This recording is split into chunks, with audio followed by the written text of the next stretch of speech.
Shadows gather where the truth once stood. A kingdom of confusion carved out of falsehood. Body walks through the ruins like a prophet reborn. A voice wants in fire, a mind darkness gone. The chaos watches with an all-seeing glare. Guardian of reason in a world unaware. When the overlord stalls at the edge of the frame, the faithful rise up, they already know his name. I'm here to resurrect the second coming of common sin. I come to wake the sleeping, the church will bring the fair. No slow illusions, no hollow interplay. He's here to resurrect the second coming of common sense.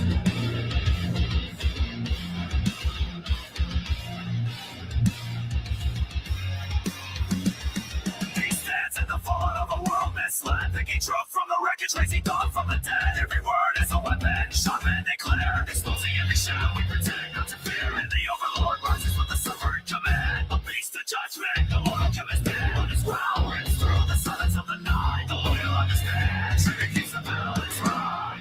I'm here to resurrect the second coming of common sense. I'm making the chaos of found to every test. Strong against the darkness, rising defense. He's here to resurrect the second coming of common sense. Now you're head to the beast that controls the doors. It's in yellow reason with the ball-crushing block. If his ball runs empty, the shadows will consume. The world cracks open, ushering down.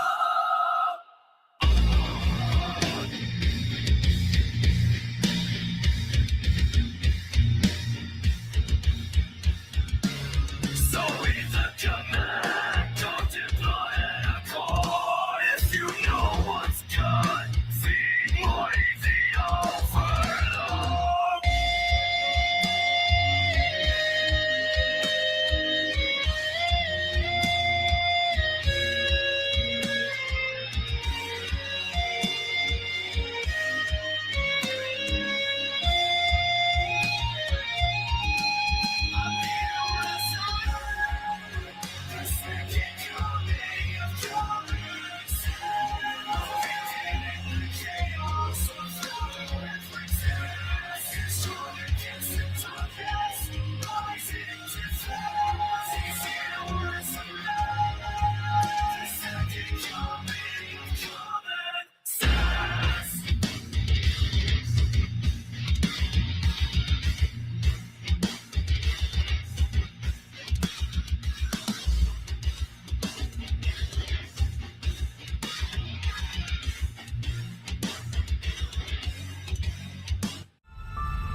All right, welcome back to the party, everybody. This is Morty, and I am your host, Lutch, aka the Indian Jesus, here to resurrect the second coming of common sense. Everybody hit that like and subscribe. You know I would do it for you. And let's party. Who we got?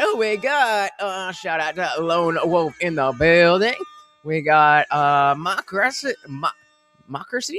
Interesting name. Welcome. We got JL in the building. And shout out to King Nirvana. JL 11 months. Oh my goodness. Almost a whole year. So glad to have you. Of course, every super chat comes with a treat for the Overlord. How are you guys doing? I'm sure you must have heard that Nicolas Maduro of Venezuela was captured. And there was, I'm not going to lie, wasn't too familiar with the goings on of Venezuela specifically. So what I wanted to do was PBD did a good compilation of like the reactions of like what's going on today. And so I want to look at some of that, and then I want to move over to a different podcast where they're talking a little bit more about the actual history and all that stuff. Hopefully you guys can educate me, or we'll get educated together. Welcome, guys. As always, if you cannot hear the video, please do let me know. Right into it. Rob, let's start off with Maduro from Venezuela. So, General Dan Kane describes timeline of Maduro's capture. Rob, if you have that clip, let's start off with the capture and how it was done of Maduro. Go for it, Rob. At 10:46 p.m. Eastern time last night, the president ordered the United States military to move forward with this mission. He said to us, and we appreciate it, Mr. President, good luck and Godspeed. And those words were transmitted to the entire joint force. Over the course of the night, aircraft began launching from 20 different bases on land and sea across the Western Hemisphere. In total, more than 150 aircraft, bombers, fighters, intelligence, reconnaissance, surveillance, rotary wing were in the air last night. Thousands and thousands of hours of experience were airborne. Our youngest crew member, for a 3-hour operation. It's insane how I'm more of an isolationist in general. I don't think we should be getting involved in places where we're not needed. But it does seem like this is a situation that does have a lot more geopolitical effect. And I mean, hey, if we're not starting a forever war, then I'm down for it. Democracy said, didn't think you'd be for regime change and resource theft. Low IQ take. Well, stay tuned. You're going to figure out why.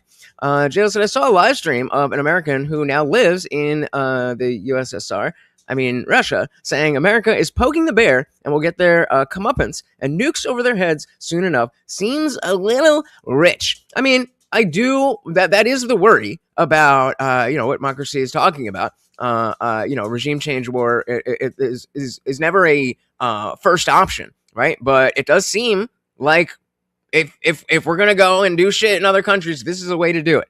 Minimal time, minimal death, precision strike makes sense to me. Shout out to 101. Welcome. Don't forget that we stole Venezuela. Don't forget yet. We also got Poppy Chulo Shampoo. Welcome. Yeah, he's like, come and get me. All right, then we will. Welcome, guys. Very good to see you. Please do remember to hit that like button if you haven't done already. Thank you. was 20, and our oldest crew member was 49. Wow. And there's simply no match for American military might. As the night began, the helicopters took off with the extraction force, which included law enforcement officers, and began their flight into Venezuela at 100 feet above the water. As they approached Venezuelan shores, the United States began layering different effects provided by Spacecom, Cybercom, and other members of the interagency to create a pathway. Overhead, those forces were protected by aircraft from the United States Marines, the United States Navy, the United States Air Force, and the Air National Guard. And that's what if we are going to do military anything, any type of military work, then this is the type of thing I want to do. Make sure we have all our ducks in a row so that we can go in, do what we need to do, and get out. The force included F-22s, F-35s, F-18s, EA-18s, E-2s, B-1 bombers, and other support aircraft, as well as numerous remotely piloted drones. As the force began to approach Caracas, the Joint Air Component began dismantling and disabling the air defense systems in Venezuela, employing weapons to ensure the safe passage of the helicopters into the target area.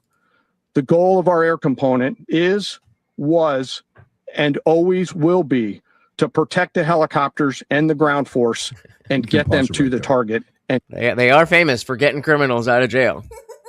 In other words, guys, over 150 aircraft, bombers, fighters, and reconnaissance launched precision strikes on Venezuelan air defense's military sites to throw them off, by the way.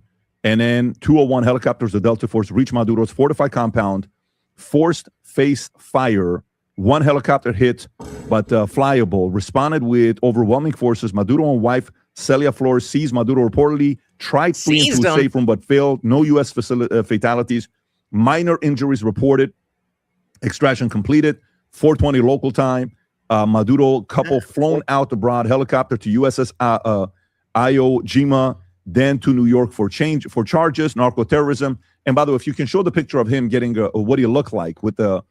I do. I want to bring this up, or I want to put this out now so that we can talk about it. There is, I think it was Actual Justice Warrior who was talking about the issue with the narco-terrorism title. And I didn't fully understand what he was saying. But if you do, let me know. His eyes, they had to shut his eyes so he couldn't see where he was going. Look at that right there. That's what he looked like.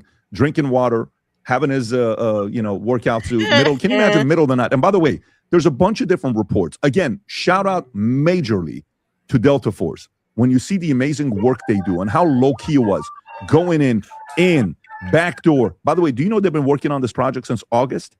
They've been working on this since August. Rehearsing and everything, right? Since August.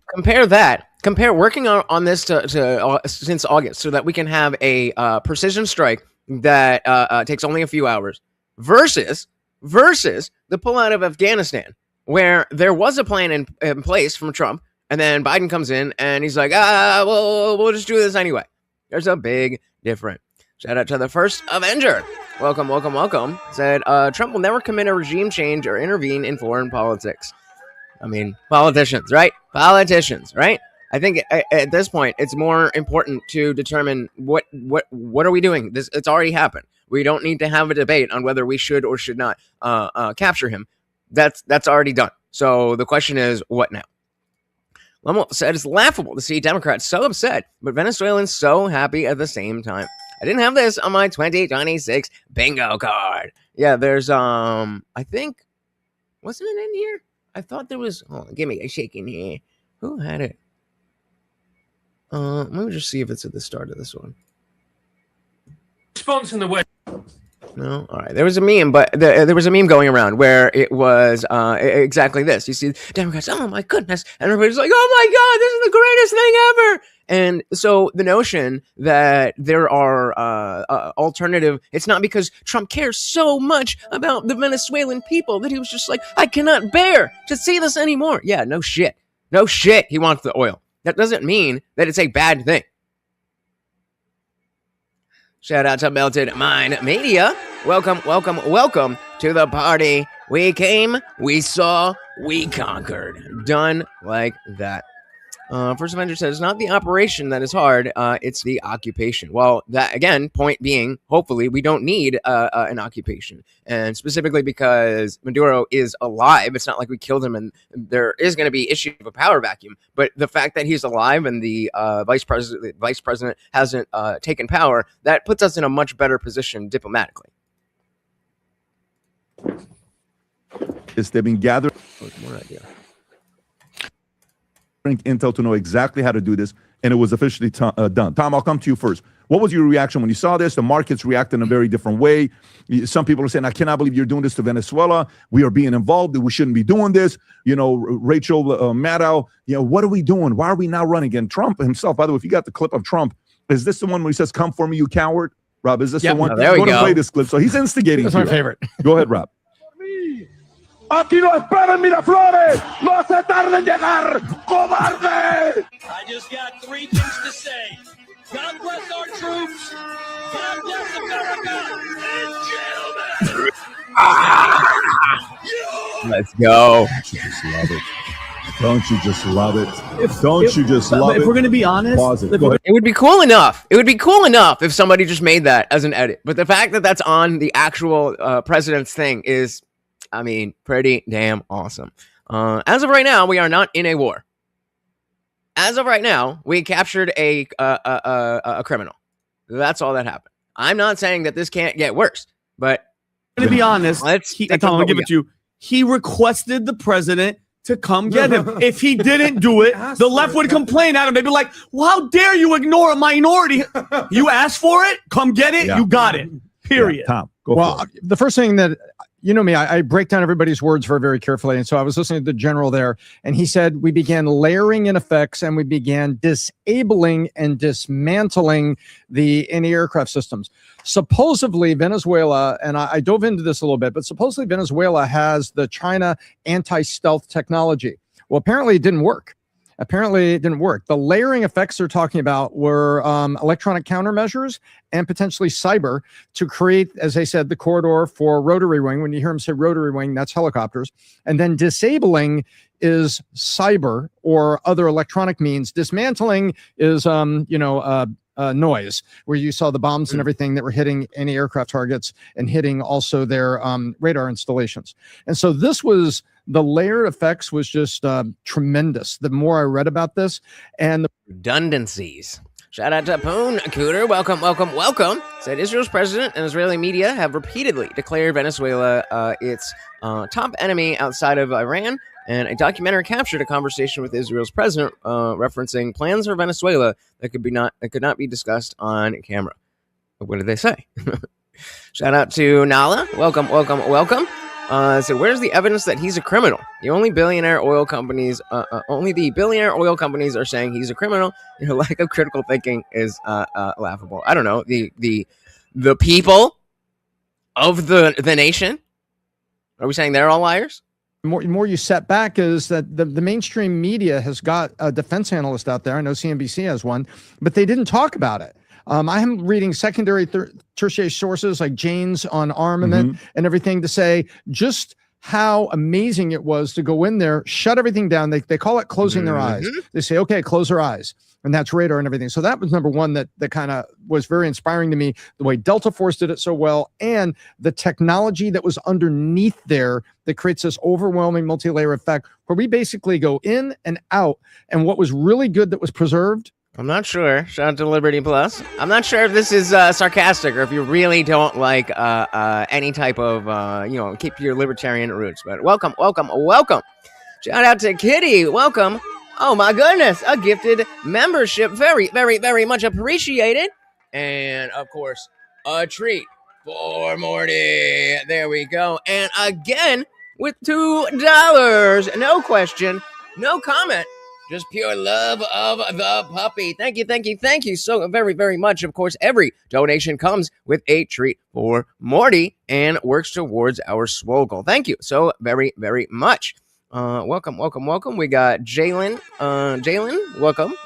And Larry said it must be so confusing for people who believe law is dictated by government and not by objective truth. You're being a little cryptic today. You're being a little bit cryptic today. Welcome, welcome, and thank you again, Kitty. Effect where we basically go in and out. And what was really good that was preserved was the people that Maduro doesn't care about, his own citizens. His own citizens could have been in the middle of a firefight, could have been secondary casualties, but they weren't. They got in, they got their target, got out. The other thing I found very interesting as I went to the political side is it was not lost on me that the rest of the world is upset because they lost a Marxist country and they lost a Marxist leader. That's on the side of the globalists that want the socialist Marxists. They lost one of their guys. And that's their funding. There's a Chinese gentleman that's funding protesters in America. Put Maduro back. Put Maduro back. They just took an L. Marxism took an L. They lost a big L. And shout out to Shaney saying 8 million people left the country due to this dictator. We're worried about, deportations and all that stuff. I've already seen people saying that they want to return to their home country. It's their home country. They love it, but it was really bad with the dictator there. Shout out to Guam Tech. Welcome, welcome, welcome to the party. Said, liked, and shared again. Guys, thank you so very, very much. Those likes, they really, really do help. And again, sharing the video, even if you think nobody's going to click on the link, just by you telling the platform that you want more people to see it, they will show it to more people. Thank you, thank you, thank you very, very much. The peregrine falcon is the fastest animal at 240 miles per hour, and it isn't even close to how fast MAGA went from America first to we should run Venezuela. So the reason that this is a straw man is because this is an America first position. We are making sure that someone like Russia or China can't take that oil. If they get it and they have roots in this hemisphere, then it makes it a lot more dangerous for everybody. One of their guys. Think of it as a monopoly board. They just lost one of their key properties. And there's a couple clips, Tom. Those are the two things that I was thinking Good point. about. So again, Kitty. Thank you, thank you, thank you so very, very much. Out sponsoring yourself with another gifted membership and a treat for Morty. Thank you so very, very much. A couple clips of people being asked who are there for protesting, and I have no clue what to say. But before we go there, Rob, let's go on the clips that you have for the president. Let's start off with this one, and we'll go to the other one, Robin, and Adam Vinny, I'll come to you guys. Go for it. Maduro in the dead of night. It was dark. The lights of Caracas were largely turned off. He sounds tired. He sounds very tired. And I am also a little bit tired. Shout out to Angry Amputee in the building. Welcome, welcome, welcome. We got a bunch of Trumpers here as well. Well, at least we got a good mix. We got a good mix of people who are for it and against it and all that stuff. Welcome, welcome, welcome. Yeah, being China first is America first. Not in my book. Not in my book. Lights of Caracas were largely turned off due to a certain expertise that we have. It was dark. See, this is what I mean. This is what I mean. Why would you think that a politician would care about you? Are you under the impression that people who voted for Trump think that he's laying awake thinking about us? Like, no shit. He's a politician. What does this even mean? He just layman's By terms. the way, slept it go all back. away. Go back. Vegas. I cannot listen. I have so much respect for people that can hold it together and not laugh. It Marco? takes every single one of his abdominal muscles to not laugh right there. Marco Rubio. Look at his face. Go back 5 seconds, Rob. Go back. We have these lights we can turn off. Look at Rubio's face. You know he's looking at friends and he's getting ready to crack a first play, Rob. Largely turned off. Look at it. Look, you looked at somebody that he wants to laugh. He's holding it together. All right, Chili Willy. Let's Chili Willy with the spam, please. Thank you. Expertise that we have. It was dark. Okay. I So love listen, we got to give props to Rubio. have to. We have to give props. Okay, so here's him on the phone. Go ahead. Right. So wait, the inverse of that means that they voted for Kamala because they think Kamala cares about them. Yikes. Rob. Incredible job. These men and women that went out there last night, the courage they had, going into an area where, all the lights were turned off. We turned off almost all of the lights in Caracas. I mean, this thing was so organized. And they go into a dark space with machine guns facing them all over the place. And then you hear from a guy that I'd never even heard of him, but you hear from some congressman saying, oh, this is so terrible. We're saving lives. And by the way, the boats, every boat, because that's sort of related to this, every boat that we hit saves 25,000 lives. I love it. I love how it's being. And again, I'm sorry, Chili Willy, for the timeout. I did give you a verbal warning. I ain't fucking around. Virgil said, like you, what? I don't even know. Kamala's running for president in Venezuela and Somalia. There we go. She might actually win one of those. Definitely not here, but they do love her. That we hit saves 25,000 lives. He loves them. I love it. I love how it's being broken down into what they're talking about. Every boat we hit saves 25,000 lives. And by the way, here's some of the protests. And look, again, every boat that we hit saves 25,000 lives or whatever. I don't necessarily buy into that. That doesn't mean that the end goal isn't still something that we want. We want to make sure that China and Russia doesn't have a foothold in this hemisphere. We want to make sure that the drugs aren't coming into the country like that. So what is the issue? Okay, so check this out. Let's show some of the protesters on how they're reacting to this. Go ahead, Ron. I love this one. What brings you out here today? I'm organized with the Revolutionary Communists of America. We're out here to say hands off Venezuela, and we unequivocally stand with the people of Oil's important. Oil's important, guys. Venezuela against U.S. imperialist aggression. What do you think about the people of Venezuela celebrating on the streets? What do you think about the people of Venezuela celebrating on the streets today? I saw images of Venezuelans being bombed after the U.S. bombed Caracas. So I'm not sure what you're talking about, but so informed. So informed. Yeah, I think you should Can definitely you show me the bombings that you're talking about? I didn't see I any. don't know. I just saw it on Reddit. It was on the front page of Reddit. So, Okay. I don't know. Of course, a Redditor. What do you think about the people celebrating, the hundreds of thousands of people that are in the streets celebrating? I have yet to see it. Can you show me that? Yeah. Sure. U.S. imperialism. People Oh, yeah. celebrating on the streets, yeah. Got him. What do you think about that? I mean, they're so oppressed. At the end of the day, I stand with the people of Venezuela against U.S. imperialism. The U.S. has no right. But they're not against American imperialism. They're very, very, it's fucking annoying. You're trying to talk out of both sides of your mouth because you want to have the right answer. You want to be on the right side of history. Instead of having an opinion, you want to be part of the right team. Sad and pathetic. To bomb the people of Venezuela. The U.S. has no right to kidnap another. Go to the other one, Rob. another- The other kid. There's another one. Exactly. Yeah. Shout out to Andre. Andre, welcome. So the oil is no longer being used to help terrorists. Would you rather it help the terrorist? Not me. Not me. And so that's why, like, I can definitely understand the principle of, like, okay, it's not like Venezuela was attacking the homeland, and that should only ever be the only time that the military gets involved. Like, okay, if that's your position, then fair enough. But other than that, what precisely are you upset about? One that's very funny. The other one I sent you as well on not that one. There's one. That's the one right there. Go ahead. Watch this one. Exactly. Exactly. So, I can't stand Venezuela is celebrating, and the liberals are butthurt, but angry, and they want us to be the world police. But when we do, they complain. You just can't win. You just can't win. What do you know about Nicolas Maduro?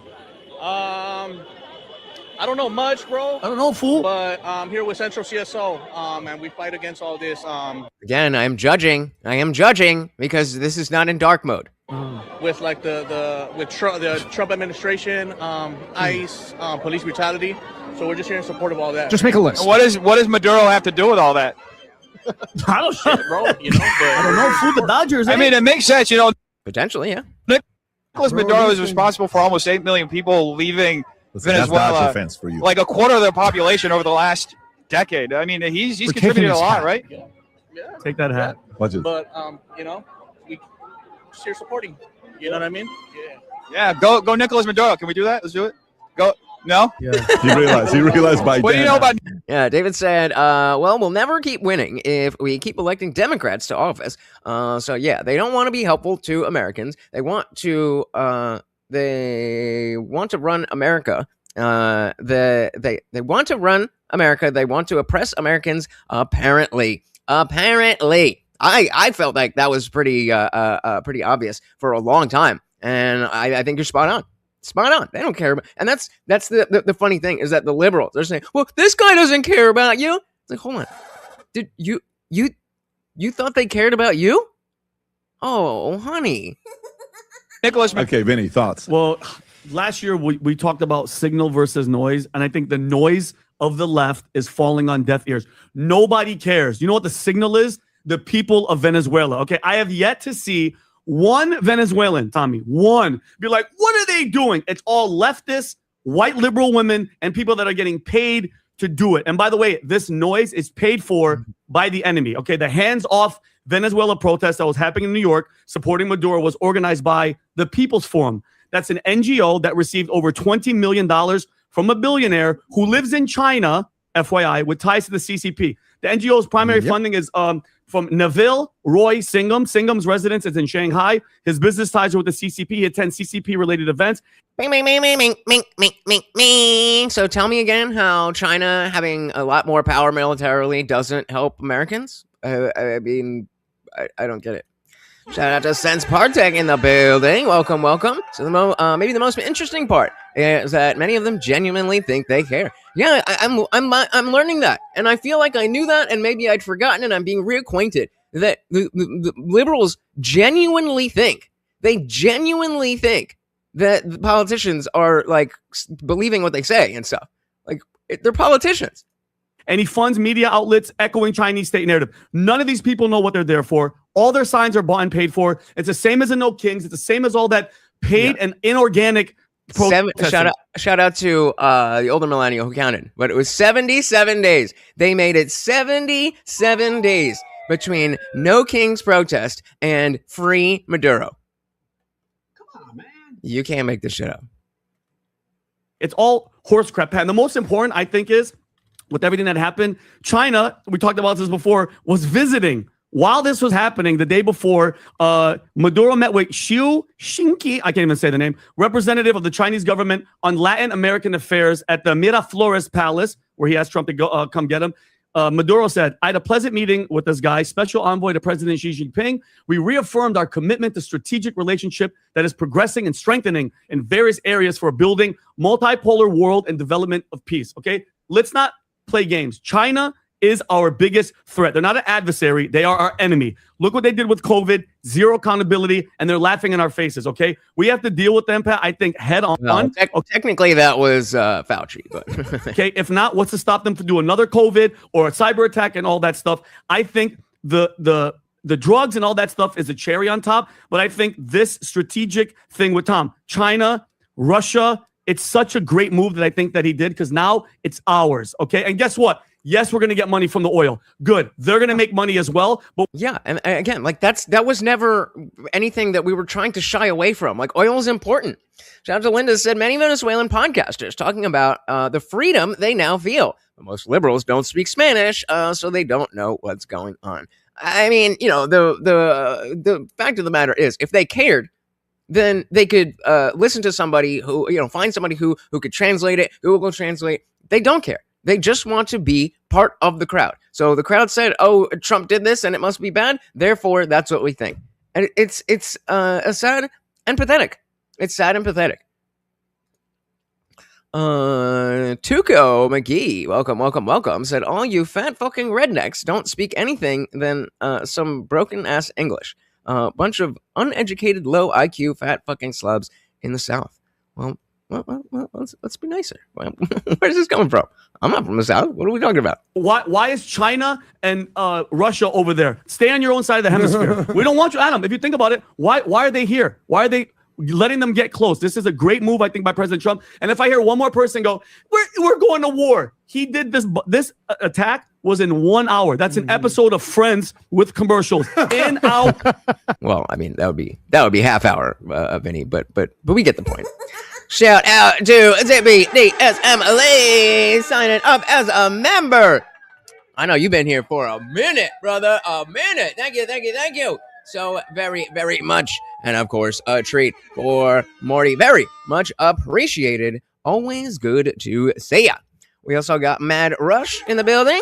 Said libs talk in hexes and gibberish. Yeah. Part of this is learning to translate what they say versus what they mean. Right? Thank you, Zippy, and welcome to the party. It was in 1 hour. That's an episode of Friends with commercials. In, out. I love it. I absolutely love it. Now America is back. Friends, yeah.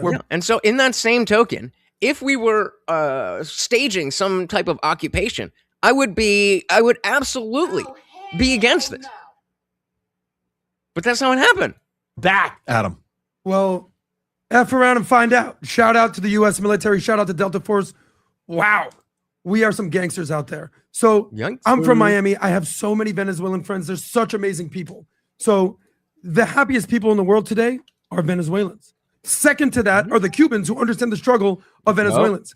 The cheering going on in Miami, all over Miami, all weekend was profound. This is the biggest on the street protest parade excitement since 2021, when there was the Libertad Free Cuba movement, 2021. Since then, the biggest parades since Fidel Castro died in 2016. Because the people of Miami who've had to flee socialism and flee communism understand. Juxtapose that with insane white liberals cheering for Maduro. Imagine how far your head has to be up your ass to be cheering against Donald Trump, against the Venezuelan people, cheering for Maduro. TDS is real, guys. TDS is real. Shout out to Alaska. I got a good friend who moved out to Alaska, and she loves it. I grew up in Jersey. She went out there, and she loves it. Welcome. Indeed. Libertad para Venezuela. And Kitty, again, with her member, with the member chat, saying hello. Well, hello. And, of course, a treat for Morty. Thank you. Andrew said, amazing, won't debate, just go to insults because they have nothing to say that is relevant to the discussion. Then they call us Nazis. Rinse and repeat. These are the people that shout, no kings. These are autocrats that have hijacked countries like Venezuela, like Cuba, like Iran, and the people of their country want freedom, libertad. So shout out to Trump. Shout out to Pete Hegseth. Shout out to Marco Rubio. And major respect, by the way, to the Venezuelan. No, why would it be okay to kidnap someone?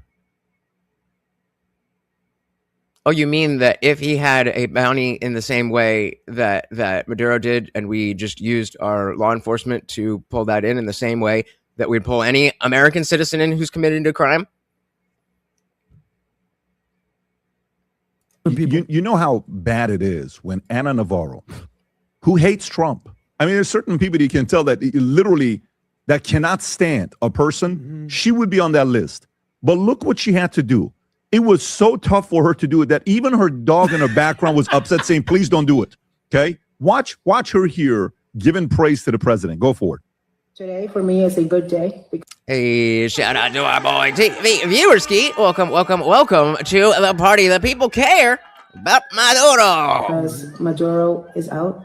He is a son of a... Hold on. Today, for me, is a good day because Maduro is out. He is a son of a bitch. I hope this sends a message to the other sons of bitches in the region. You may disagree with the way Trump did it, but it's done. He there was no way that it was going to end any other way, because once he started bombing boats, and we've bombed boats and alleged drug boats and killed over 115 people. I think Trump thought getting rid of Maduro was going to be easy and Maduro was going to scare easily. He didn't. It took him doing this. So yeah, he did it without congressional authorization. This was an act of war. All of these things. But right, because it's not a war. It's a military action. It's now done. I think it doesn't escalate from here because the objective of this was to get Maduro out. So anyway, while you're seeing that, I just wanted to show that. But you know what's my favorite? That's where Chief Smoke a Lot. Welcome. Yeah, right. Orange Man, good for once. Zippy said, Trump is Trump. Still better than the average politician, but still a soul-devouring demon. Bingo. Exactly. China virus, like that one said, liberals love dictators. Indeed, they do. From last night, perhaps, maybe? Today. Let's see.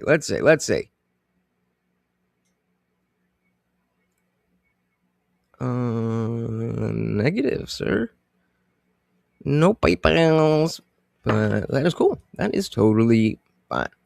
Andre said Trump is wrong about the Greenland thing. We can't attack a NATO member. I don't even know how serious he really was about that. Sometimes it's just the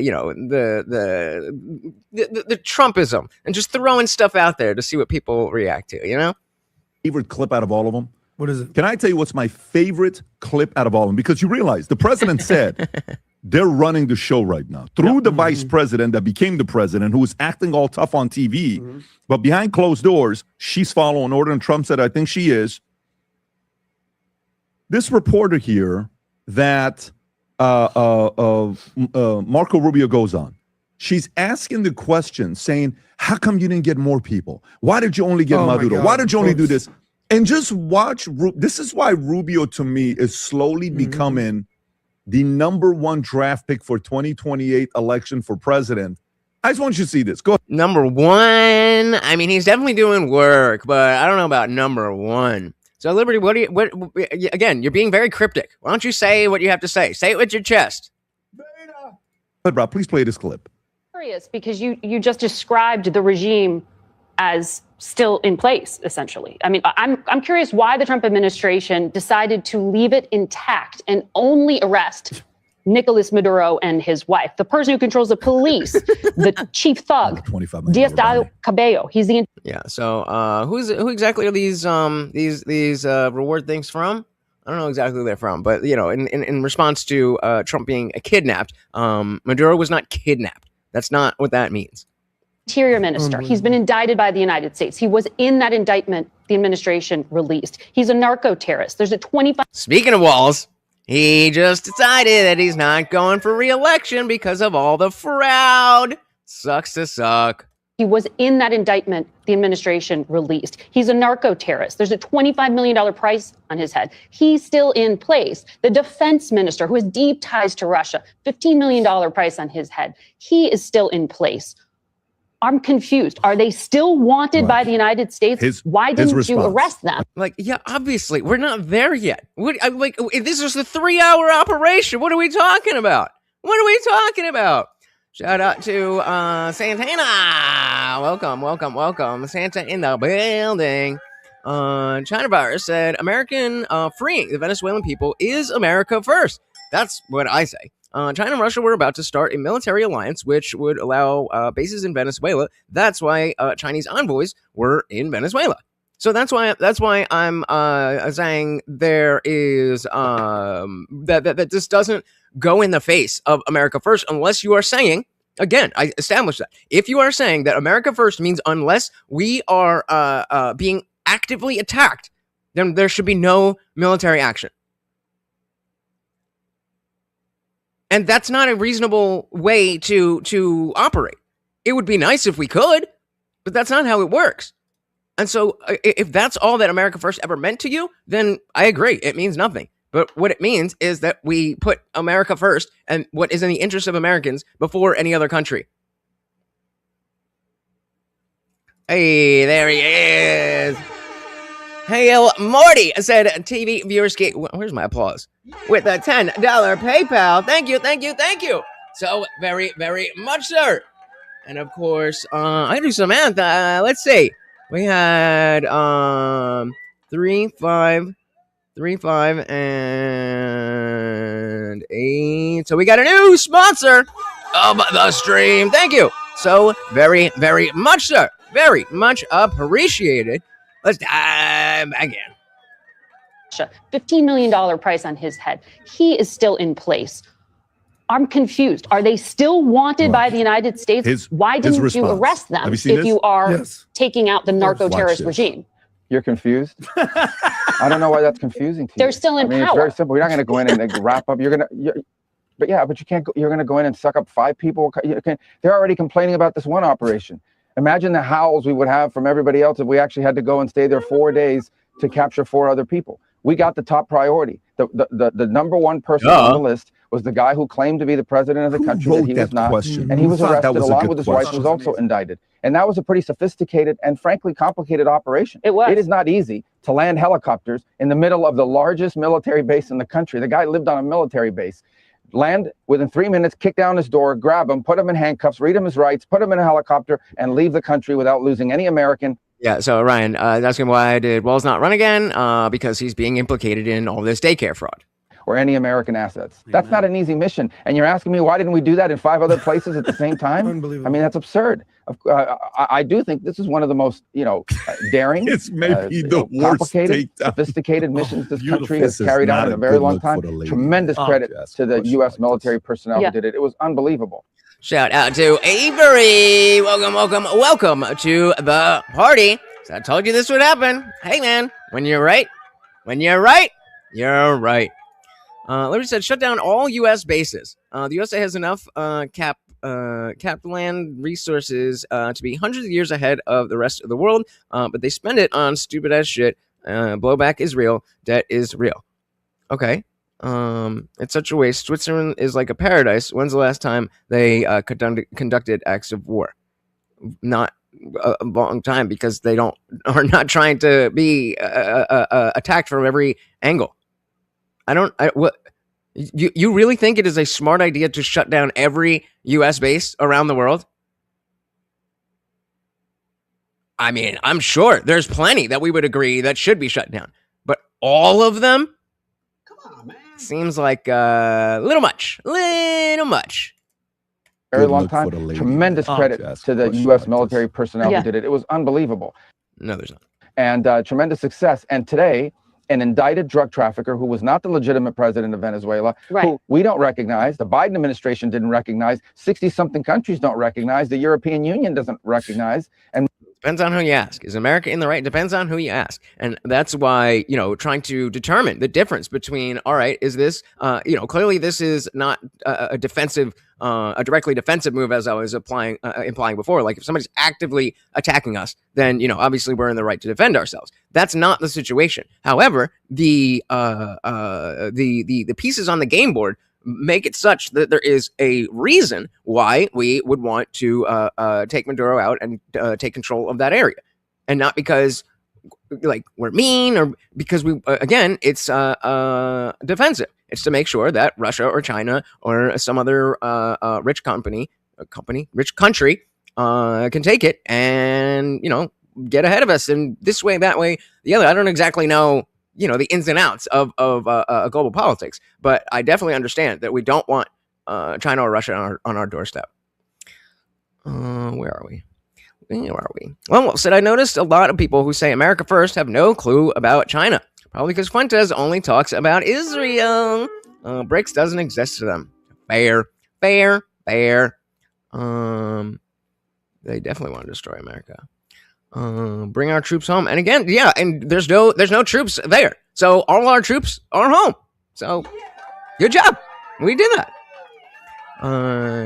So Zippy said to Liberty, get rid of IP rights, defund the machine, and that controls government. I still gotta get you guys up here to talk about this. I'm starting to understand, but not fully. Liberty said America is like the friend that buys drinks for everyone and thinks everybody likes them. No, I don't see the relevance there, but okay. Angry amputee said it took 100 years to get them everywhere. Why shut down? It helps with military strategies. Well, again, to play the other side, there's definitely places where we don't need to be forever occupying. But I'm just saying, we can't, having the position of, you're not America first unless the military does absolutely nothing. That seems kind of silly. That doesn't seem very America first. That seems a good way to get somebody else to be first. Recognize 60-something countries don't recognize. The European Union doesn't recognize, and many countries in Latin America don't recognize. He was a indicted drug trafficker. He was arrested. His wife was arrested. Right, also but the others who were also indicted, arrested, not kidnapped. Now, I agree that if we want to talk about, if we want to get down to the philosophical question of whether being arrested for something is being kidnapped, then sure, we can talk about that. But there is a difference between the word arrested and kidnapped. are still, system of courts. The others who were also indicted are still in place. So that's the point of my questioning there. But you talked about not being the legitimate So you wanted president. us to land in 5 other military bases? No, I'm asking why you chose that this was the limit of the military operation. The limit? But to your point that you just made, that Maduro was not the legitimate president. He was the guy who was claiming to be the president. Right. Well, I'm curious. Because is this not... Does she think the U.S. military is Superman or Batman or Spider-Man? What planet are you living on? There's no that way. You can't just give praise to the U.S. military. MSNBC? It's a Delta Force saying, wow, what an unbelievable operation. Why didn't you take out every single bad guy in the world? Because that's not life work. It's pretty much what she said. Well, why is there still bad guys? Like, what? Regardless of whether you think that we should or should not have done this, I think we can all agree that there are a million bajillion worse ways to get this done. Can we at least find common ground there? There's definitely worse ways to have gone about capturing Maduro. Does anybody disagree with that? She got up in the morning, took a shower, slipped and fell, hit her head, and woke up as Lindsey Graham. So it's like, why don't you get more people? Why don't you attack more things? This, to me, the irony here is you have a liberal media outlet in the mainstream media actually calling for more military intervention. Weird. No matter which way you put it, this is the best thing. The hypocrisy that is seeping from the left right now. Okay, so we're going to object to anything that Trump does. Okay, so now you're defending Maduro? Yeah. Now you want more escalation? You're criticizing what he did in Iran. So now you want. So wait, Jay. So you're saying you're all for this, and we should be going and doing regime change more? Is that what you're implying? Because there's African and Asian countries that have dictators, but they're not in the same realm. I mean, they're not in the same hemisphere, but they're also not protecting land that our enemies are trying to capture. It's not like we just decided one day, like, you know what? Fuck that Maduro guy. Let's go capture him. The Ayatollah in power. This is the hypocrisy that's happening there. Trump can cancel your income taxes, and leftists will be like, I want to pay taxes. They're going to complain. It's so stupid. And what about hypocrisy? Bush and Obama spent $3 trillion. I'm going to say that again. $3 trillion on the wars. 100,000 troops to Afghanistan. We lost almost 2,500 United States military soldiers fighting the damn Taliban. And the whole time, Osama bin Laden was in Pakistan. Okay? Shout out to Boggs. Welcome to the party, that American hegemony. Nothing like it, right? Sense protects that technology always defines the scale of nations and empire. We have yet to see how that plays out in modernity. Argument can be made that there will be a true global empire, just a matter of who it will be. And that's kind of what, if you remember when I had that, wasn't really a debate, but it was on Confluence channel with Tyler, who was up here last night, and Box, he actually said he liked you. He's like, that guy's got some good points. We were talking about, just in general, being isolationist versus interventionist. And I think the exact prompt was America should not be an interventionist country, an interventionist nation or anything. And what that really came down to is what exactly is on the table. Is it a realistic thing for us to never employ the military for anything except direct defense? And I think the answer is no. That's not realistic. Rap God and congressional approval. How many strikes happened under Biden with no congressional approval? Do you guys know? Ready for this? 165 strikes. 85 in Iraq and Syria, 10 in Syria and Iraq combined, 70 in Yemen. Don't forget Yemen. The same with Obama. Obama killed Osama bin Laden. Zero congressional approval. And George W. Bush got congressional approval and invaded Iraq. Retarded. He and Obama invited Libya, killed Gaddafi, no approval. In 2016, Rob, you have that chart? Well, I mean, if this is true, all the more reason why we need to be protective of Venezuela. How many bombs did this guy drop? Mr. Black Jesus, how many?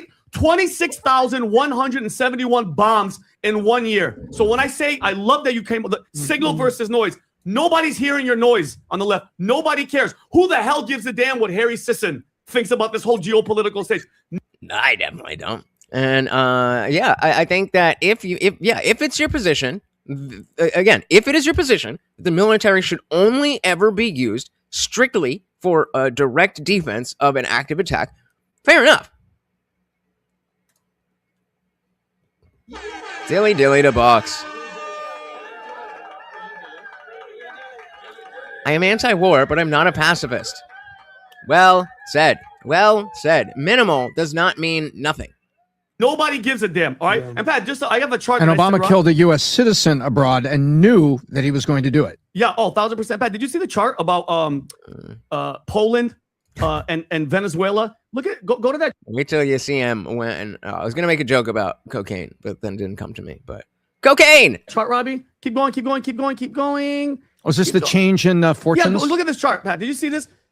Zoom in, Robbie. Venezuela per capita country's gross domestic product divided by population. Look at that, and go back up. Once they become socialist, look what happened. Once Poland said no, we're not going to do it. Look at what happened. Isn't that weird? Poland versus Venezuela. Who would have ever thought this? Who would have thought? But I have a different angle. I want to see what you guys think of. Oh, wait, I want to take a peek at that again. So if we're looking, okay, this goes back to 1931 and then goes by 20-year increments. So if we look at the 19,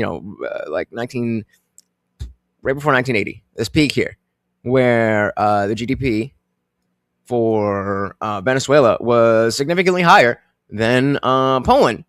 And then they were like, you know what? Fuck that. And now Poland's up here and Venezuela is off the chart. This is Venezuela. Who would have ever thought this? Who would have thunk? But I have a different angle. I want to see what you guys think about this.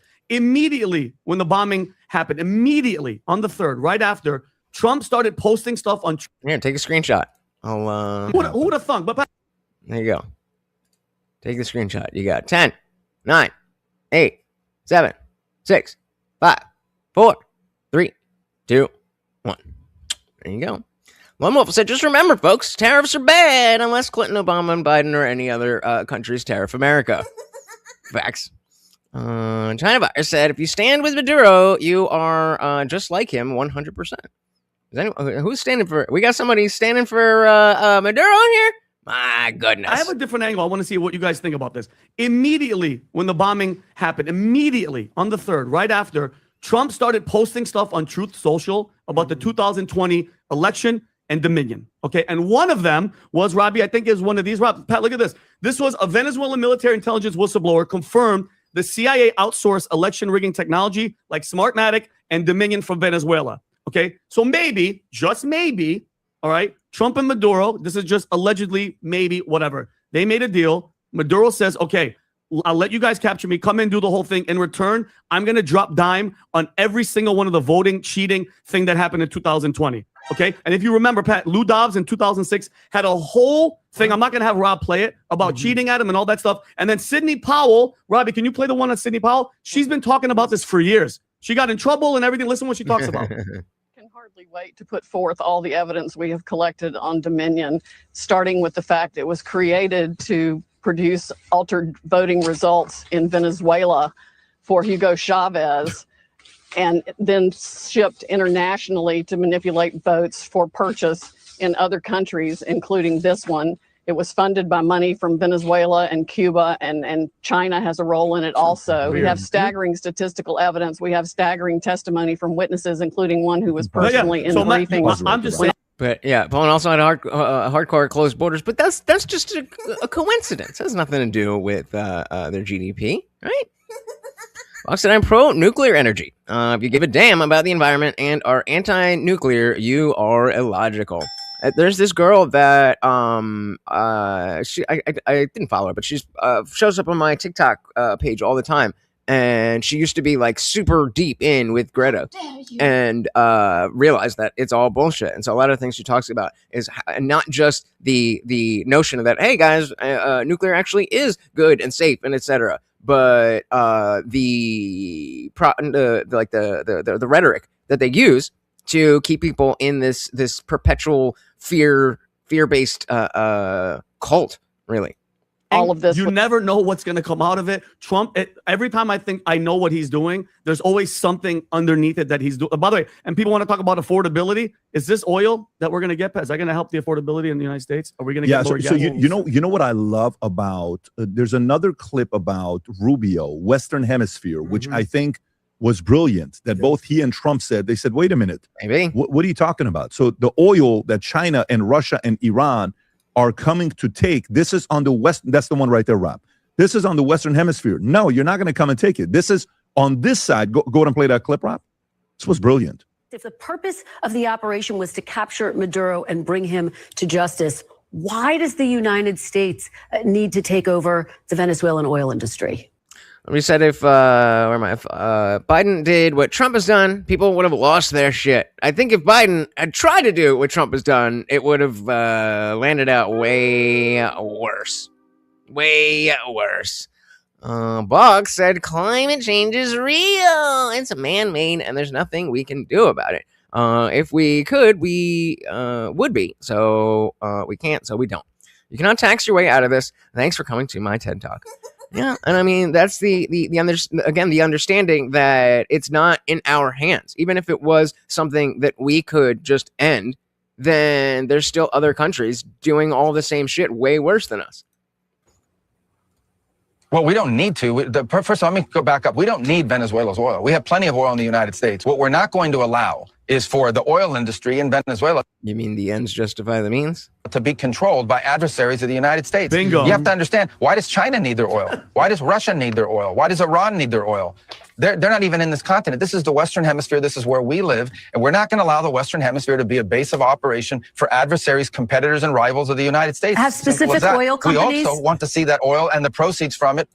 Hold on. We want to see the oil proceeds of that country benefit the people of Venezuela. Why have 8 million people left Venezuela? 8 million, the single largest mass migration probably in modern history, left Venezuela since 2014 because all the wealth of that country was stolen to the benefit of Maduro and his cronies in the regime, but not to the benefit of people of Venezuela. You know how destabilized? Hold on a minute. Bogg said if Trump went into Israel and yoinked Netanyahu and put him in jail like Maduro, the left would be having a vastly different reaction, even if everything else was equal. So, barring that last part, because I was going to say there was the I don't even know what you call it. What is the bounty? Yeah, there was a bounty. Is that from like what body is saying the $50 million reward? Anyway, point being that's not on Netanyahu, even if they're maybe he should be, but yeah, absolutely, and this shows no well, yeah, the warrant too. Thank you. There's no principles, just positions. Now, the again, Liberty's well, where are you? Freaking out, right? And the I think the part that's missing is that perfection is not anything that's expected. And so when we fall short of that, it's like, okay, well, I mean, I wouldn't necessarily have chosen to go that way, but hey, it worked out. So let's just make sure it doesn't get worse. I think that's different than trying to say, no, it was totally, it was always something that we should have done. And I never said anything different. I think those are two different positions. Nobody asked me if we were going to go get him. I probably would have said no, leave him the fuck alone. But that's not what happened. 8 million migrants the number one fear that Brazil has, that Colombia has, that all these countries in the region have about what's happening in Venezuela and our involvement is they're afraid of another mass migration event. That's what they fear. This is deeply destabilizing stuff. It's not going to continue to happen. They are not going to come from outside of our hemisphere, destabilize our region in our own backyard, and us have to pay the price for it. Not under President Trump. I got this one. So there's an article here that talks about that China doesn't want U.S. hegemony. Do you understand what hegemony means? Hegemony means you run the world. So there you go, Box. What do you think that Russia, Iran, and China are doing in Venezuela? Do you think they're looking for arepas and big booty Latinas? No. They're interested in the oil that comes from Venezuela, which has the largest reserve oil in the world. So we need. Now you're just Malden. Now you're just Malden. Cry it out. Start acting like grown-ups here. China wants to take over the world. Do you want to live in a world that China runs the world, or in a world that United States run the world? That's what this all comes down to. Mm-hmm. Do you want U.S. running the world or China running the world? Look at who's praising the actions with Maduro. Look who's looking and answering that with that dichotomy. If China's running the world or America's running the world, then yeah, I choose America. That doesn't mean I want a globalist governmental system. But again, we are moving in certain directions, and we have to play the game as it is, not as we want it to be. Out for the people of Maduro. Iran made a statement. Russia made a statement. China made a statement. Cuba made a statement. These are all enemies of the United States. Yeah, but there's another thing that's brewing here behind closed doors, which is very weird. You're making the Monroe Doctrine, which they talked about. If I could just say this, Monroe Doctrine is this. James Monroe said basically U.S. runs the Western Hemisphere. Now he said that before we had nuclear weapons. I'm not old enough to remember this. Tom, you might remember this. There was something called the Cuban Missile Crisis in 1960 something. Whatever. Okay, so when JFK that would be you guys. Even those of you that are a little bit older than me, that was in the 60s. Said okay, so not he was president. So why were we so against Cuba having missiles? Because they're 90 miles off the coast of Miami. Correct. Why do we want these foreign adversaries, enemies you may call them, having access to a country on our hemisphere where they can set up camp and attack the United States? Nope. To me, this is sending a message. Yep. We're not playing around. Yes. This is grown-up stuff. You might not like Trump interfering. Oh, wow. He gets in, he gets out.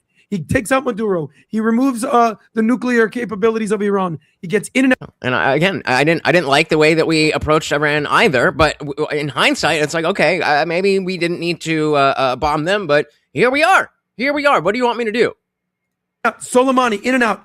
He's not starting foreign wars. The whole argument that Trump's starting foreign wars. What foreign war? You're making that up. He's in, he's out, he's precision. Yeah, but this is, again, yes, I saw the whole thing with Iran, with China, with, who's responding to, oh my God, what's going on? Who's criticizing it, right?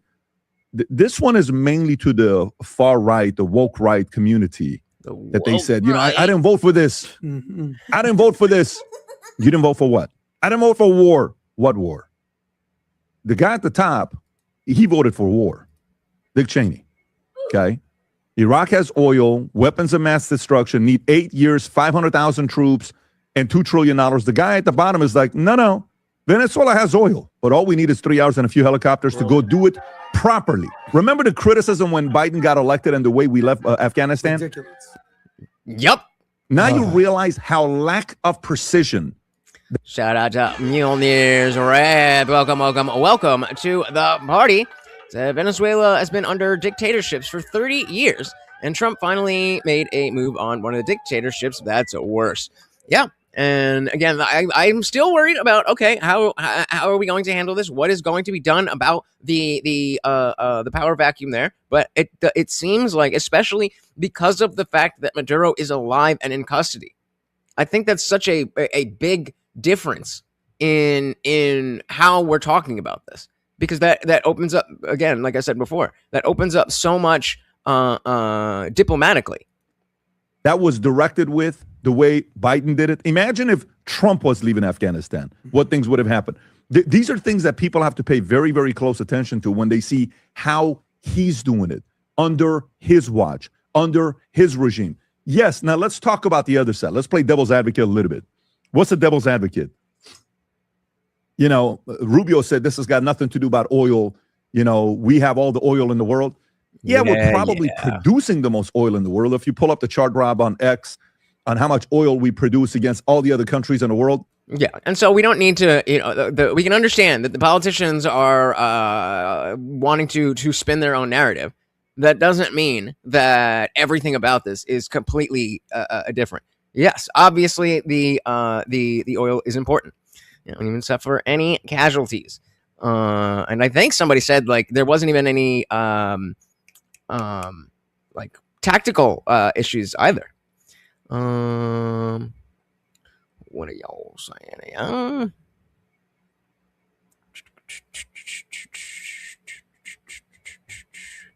Now it's like we have no chance to. I mean, okay, is it not that though? What I mean, what is the contention with what you're? I don't understand. I understand that you're mad. I just don't understand by what principle you're saying this should not have happened. Yeah, we're definitely producing a lot, but the reserves, Venezuela's number one, more than Saudi. So let's not get it twisted. They got oil, they got gold, look at that right there. Look at that right there, where we were at. Saudi, look at from 1900, move forward, look at Saudi. Saudi's been dominating for God knows how long, and then they dropped off from 1970 down to 2010. Saudi is, yeah, that's Saudi right there. Yeah. U.S. was doing the most. And then we dropped off a little bit from 70 to 2010. And then Saudi kept getting going. And then U.S. is all the way to the top, right? And by the way, even if you look at producing, look at where Venezuela's there. Yeah, Zara said he told Trump to come and get him, and he did. Venezuelan people are celebrating. Love this. Let's go, Trump. You don't see Venezuela there, right on that list. So yes, it's strategic. Yes, it could be because the gold. Yes, it could be a lot of different things. Now, here's a question. The question becomes, who's next? Because Claudia Sheinbaum calls the UN and says, hey, maybe we need to step in because this is getting a little bit out of control. Okay, Claudia Sheinbaum, Mexican president. Why is she calling the UN? Because Trump broke Article 2 of the Charter of the United Nations. So she is worried about what could happen now. She's speaking on her behalf or the cartel. No one knows. What's Cuba thinking right now? What's Iran thinking right now? What are a lot of countries? What is Colombia thinking right now? The president was asked about Colombia because remember what Colombia said to the president? If something happens, we'll take them out. Remember when the Colombian president... All right, landscapers. So I'm going to give you the option. We're going to put up a poll because they're kind of winding down specifically what they're talking about with Maduro. There is a part later in this same podcast where they're talking about Tim Walz. So we either can go to the other podcast to talk about the actual history of what's been going on, or if you want to see this first, then we'll do that. So I will put up the poll on the landscape stream, and y'all let me know. Colombia said to the president, if something happens, we'll take them out. Remember when the Colombian president will take them out? Oh, put me in your little orange pajamas. That's right. Yeah. No, but he said, we'll take them out. Right? Rob, do you have that clip when he said, we'll take them out? There's a clip, Petra. Just put Petra, take them out on X. Petra, take them out. A couple months ago. Sure. And I said, there's no way you can talk like that about another person. Nope. That's the interview right there. Look what he says here. Fast forward, Rob, if you can, to the last 30 seconons. Right there. From right there is fine. Go ahead. Watch this. Negociación posible para los millones de colombianos que dependen de esos empleos y de esa economía. Wait, hold on. I thought they were going to read them out. Okay, what is he saying? Para los millones. For the millions of Colombians who depend on those jobs and that economy. Colombianos que dependen de esos empleos y de esa economía. He has a first off-ramp, and it is to change Trump. Salida y es cambiar a Trump. It is to change Trump. De diversas maneras. In various ways. Puede ser por el mismo way. La más fácil. Si no, makes a gun noise. Sácala tú. Oh, okay. Oh, really? Okay. Hey, yo. Maybe I fucking saw that wrong. Diversas maneras. In various ways. Puede ser por el mismo way. La más fácil. Makes a gun noise. Oh, okay. Oh, really? Okay. See? I wonder how he's sleeping tonight. All right, so guy. here's the president. Go. That's how. Yeah, right. That's how that worked out very well for Maduro, right? Shout out to Star Wars Origin Stories. Said Venezuela is going to be pro-war for other countries that hate us now. Okay, say more on that. Why do you think that? Box said I voted for Tim twice. Wasn't going to vote him in his third term regardless, but I think him stepping down is the right move and good leadership. Interesting take. Fair enough. Zippy said, Tim Wall's corruption, assassination plot, mismanagement of billions is amazing. Yeah, I'm kind of a little bit closer to what Zippy is saying on that one. Shout out to Fenris. Welcome.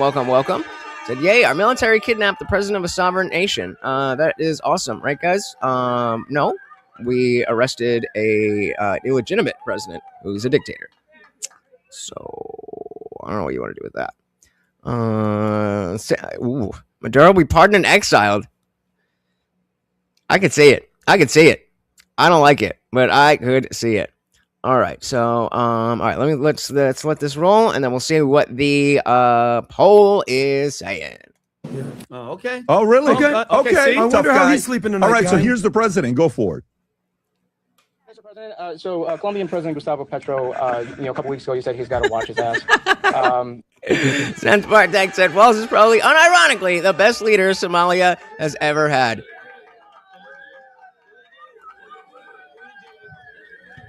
There you go. Walter said Tim Walls is a flight risk. Ankle bracelet is in order. I agree. Box said when most people would try to cling to power and recover, he is letting go and going to fight the fraud the whole way down. I respect that. I mean, I don't know for sure, but I would imagine that that's not his decision, that there's somebody above him that is like, you ain't running. We all know how the DNC the DNC rolls. So sure, I guess. I mean, we could look at like Andrew Cuomo. He did a whole bunch of stuff, whether you want to take the sexual stuff or the COVID stuff, and he ran again with no fucking shame. So, I guess I'll give you that. Welcome, Vinny said, I don't give a shit about Maduro. What about the Somalians stealing our money? That too. Welcome to the party. Colombian President Gustavo Petro. Hey, we got Behave. Welcome. Very good to see ya. So Venezuela is better off with Trump managing it. Trump's ego is too high not to help the economy. Trump wants the praise of the nations. It will get better.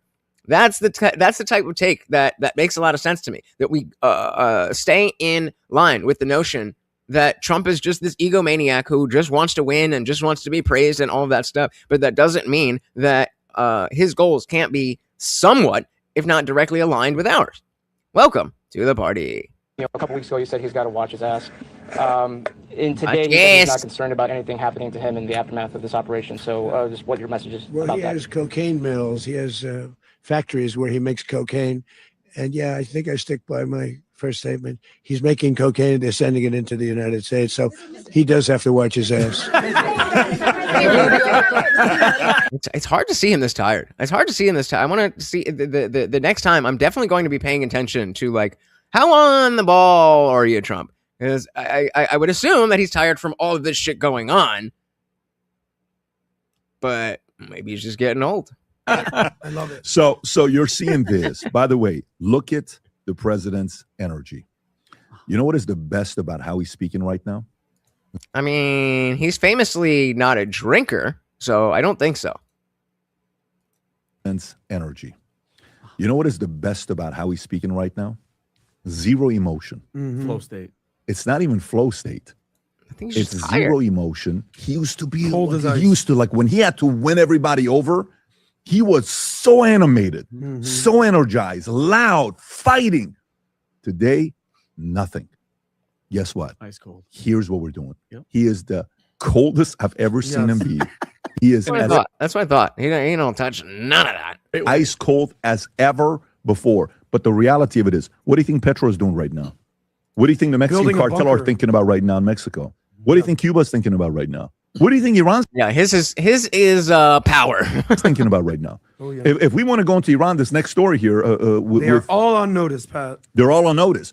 But if you want to go to Iran next, so here's what is taking. And again, what Star Wars is talking about here is that just because Maduro got captured doesn't mean all those in their country won't fight for their resources. Expect guerrilla warfare and proxy wars. I'm hoping that that is not the case. Again, I keep bringing up the notion that the fact that he is alive, the fact that he is in custody as opposed to dead, and the fact that his vice president hasn't stepped up to try to take power, it says to me, I don't know shit about Jack, but it says to me, like, all right, we're willing to come to the table and figure something out.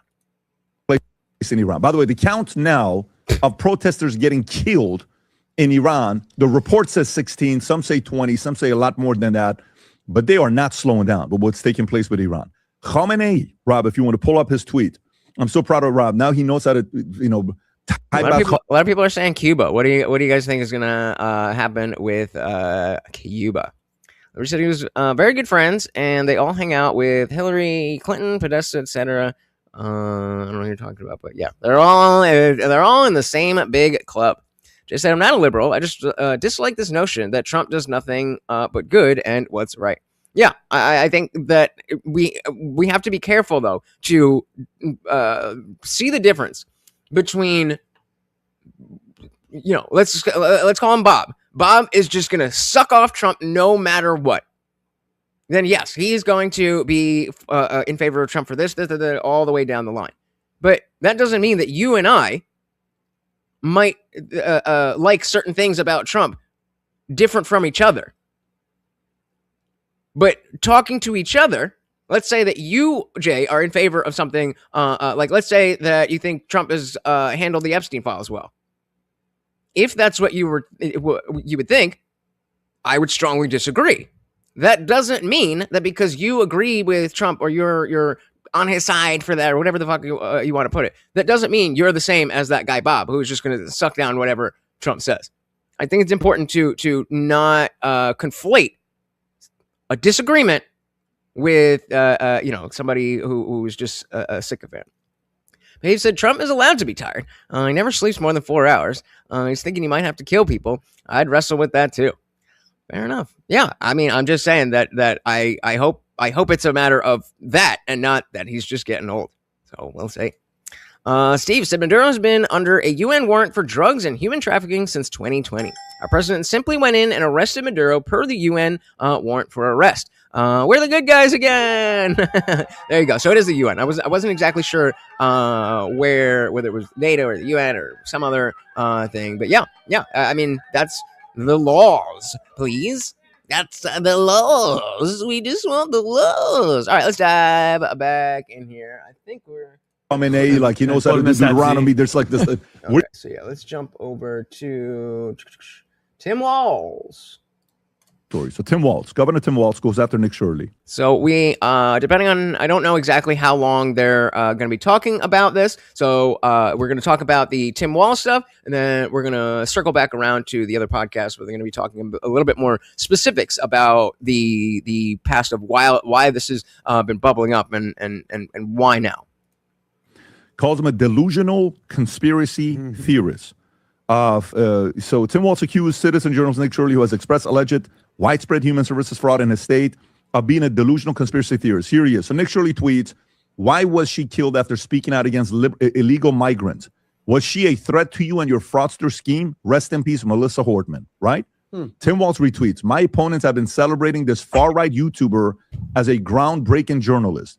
Here he reveals who he really is, a delusional conspiracy theorist. Now, while this is going on, Nick Shirley just tweeted an hour ago saying, I destroyed Tim Walz's career or something like that. I think he literally just tweeted that, Rob. If you want to look it up, go to Nick Shirley. Boom, boom, boom. I think he just said that, and Elon even commented into, I ended Tim Walz. Musk tweeted and said, thank God. And apparently, Rob, you said Tim Walz is going to be doing a press conference today at around noonish? He just did? Yeah. When? Right now? It's official. Pull that shit up. Pull that shit up. No, I just sent it to the group. Tim Walz drops out of the Minnesota governor's race. Do you have that? This literally just happened right here. This is what happens when your own federal government wages war Oh, against you. yeah. This is what Okay. happens when they target communities for their own benefit. This is what happens when they dancer. scapegoat. The poop eater. And this is what happens when they no longer hide the idea of white supremacy. Oh, no, white supremacy! It's white supremacy!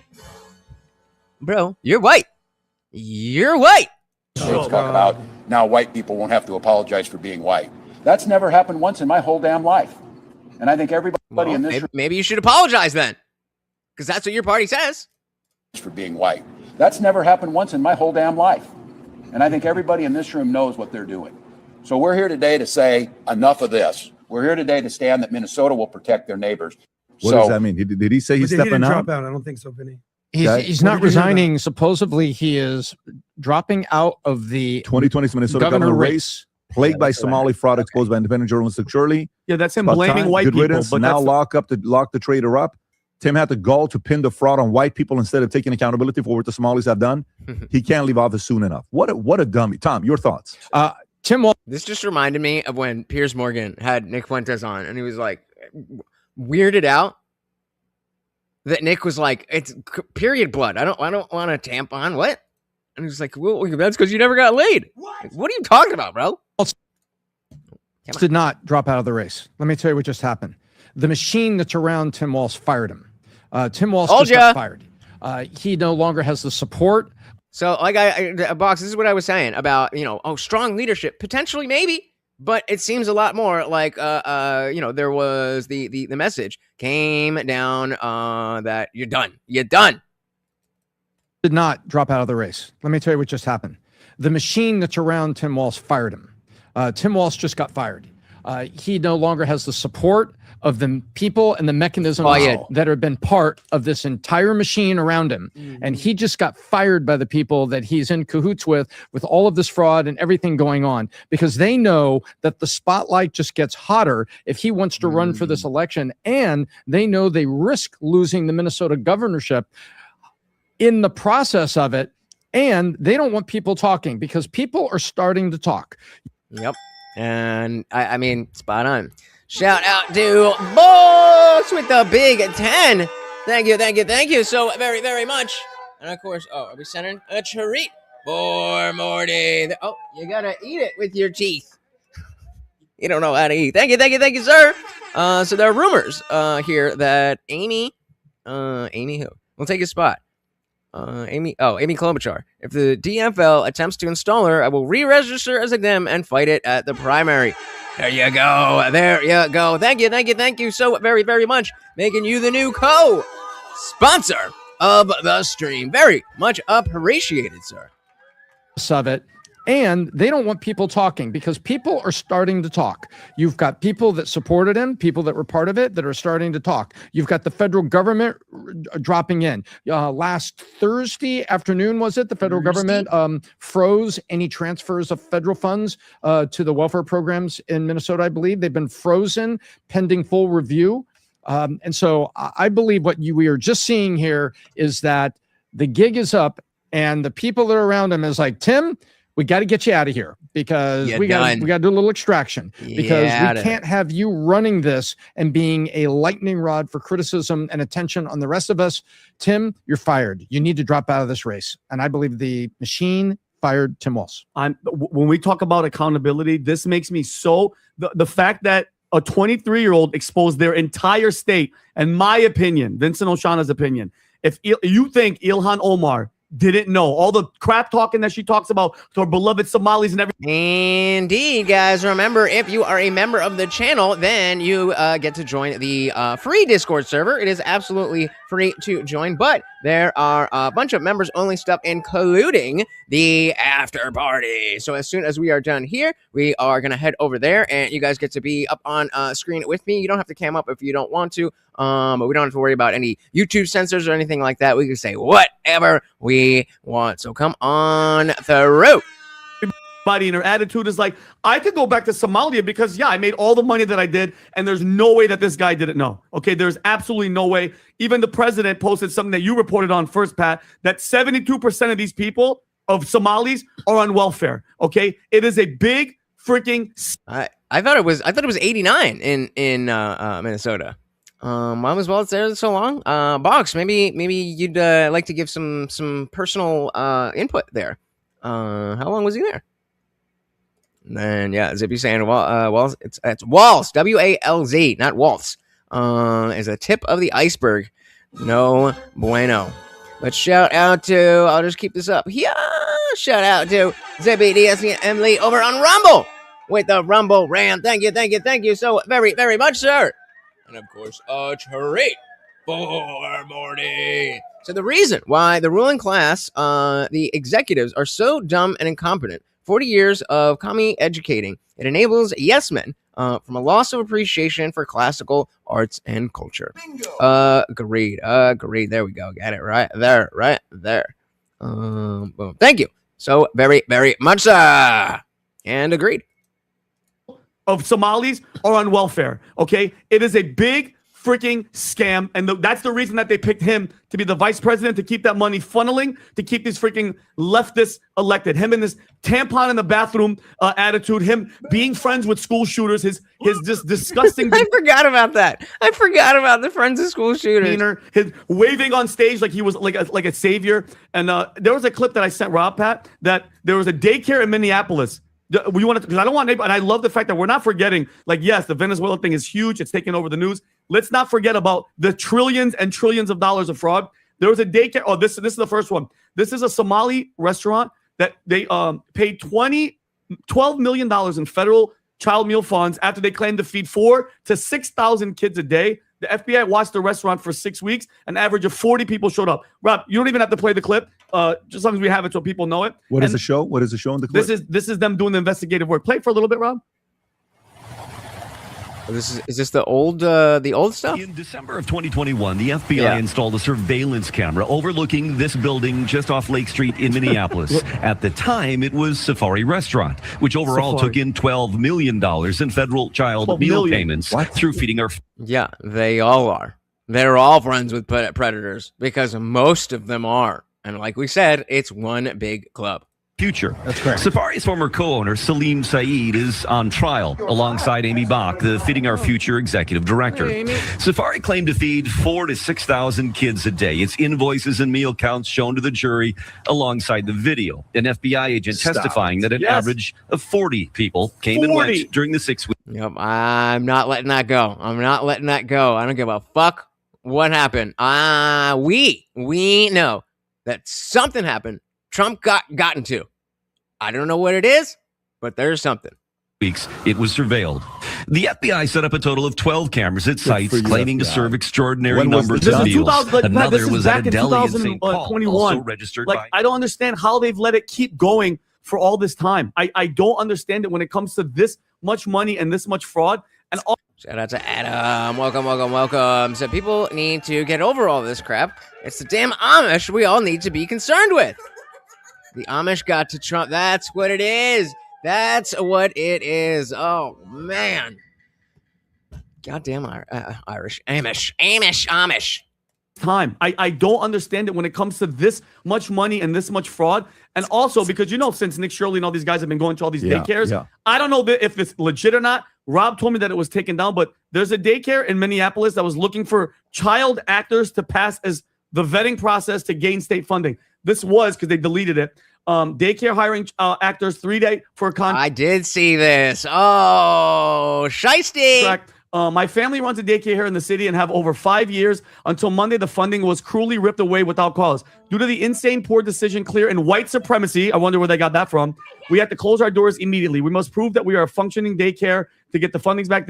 But you're not a functioning daycare. Issue is the entire client base has already found new daycare services, so we need to find new clients base quickly. To help this state vetting process, we're looking to hire 20 actors for 3 days while state is present on site. By the way, so if you look at the right. Hey, see, this is if you guys were smarter, this is how you would use things like the Discord as well as super chats like Guns and Cafe. Excuse me, Guns and Cafe was like a shameless plug, and I pulled up his channel. And as a member, Adam just dropped this in the chat. He is so check out my 3D models on this site. With all the division going on in the world today, I started listening to Pink Floyd's The Division Bell album and recreated the head statue from the cover. If you would follow me on Cult 3D and use this promo code Sell Your Soul to get a free model. Well, there you go. So check out all of this stuff that he's 3D printing, and he can do whatever you like. So check it out. I will drop the link in the chat. See? That's using your noggin. It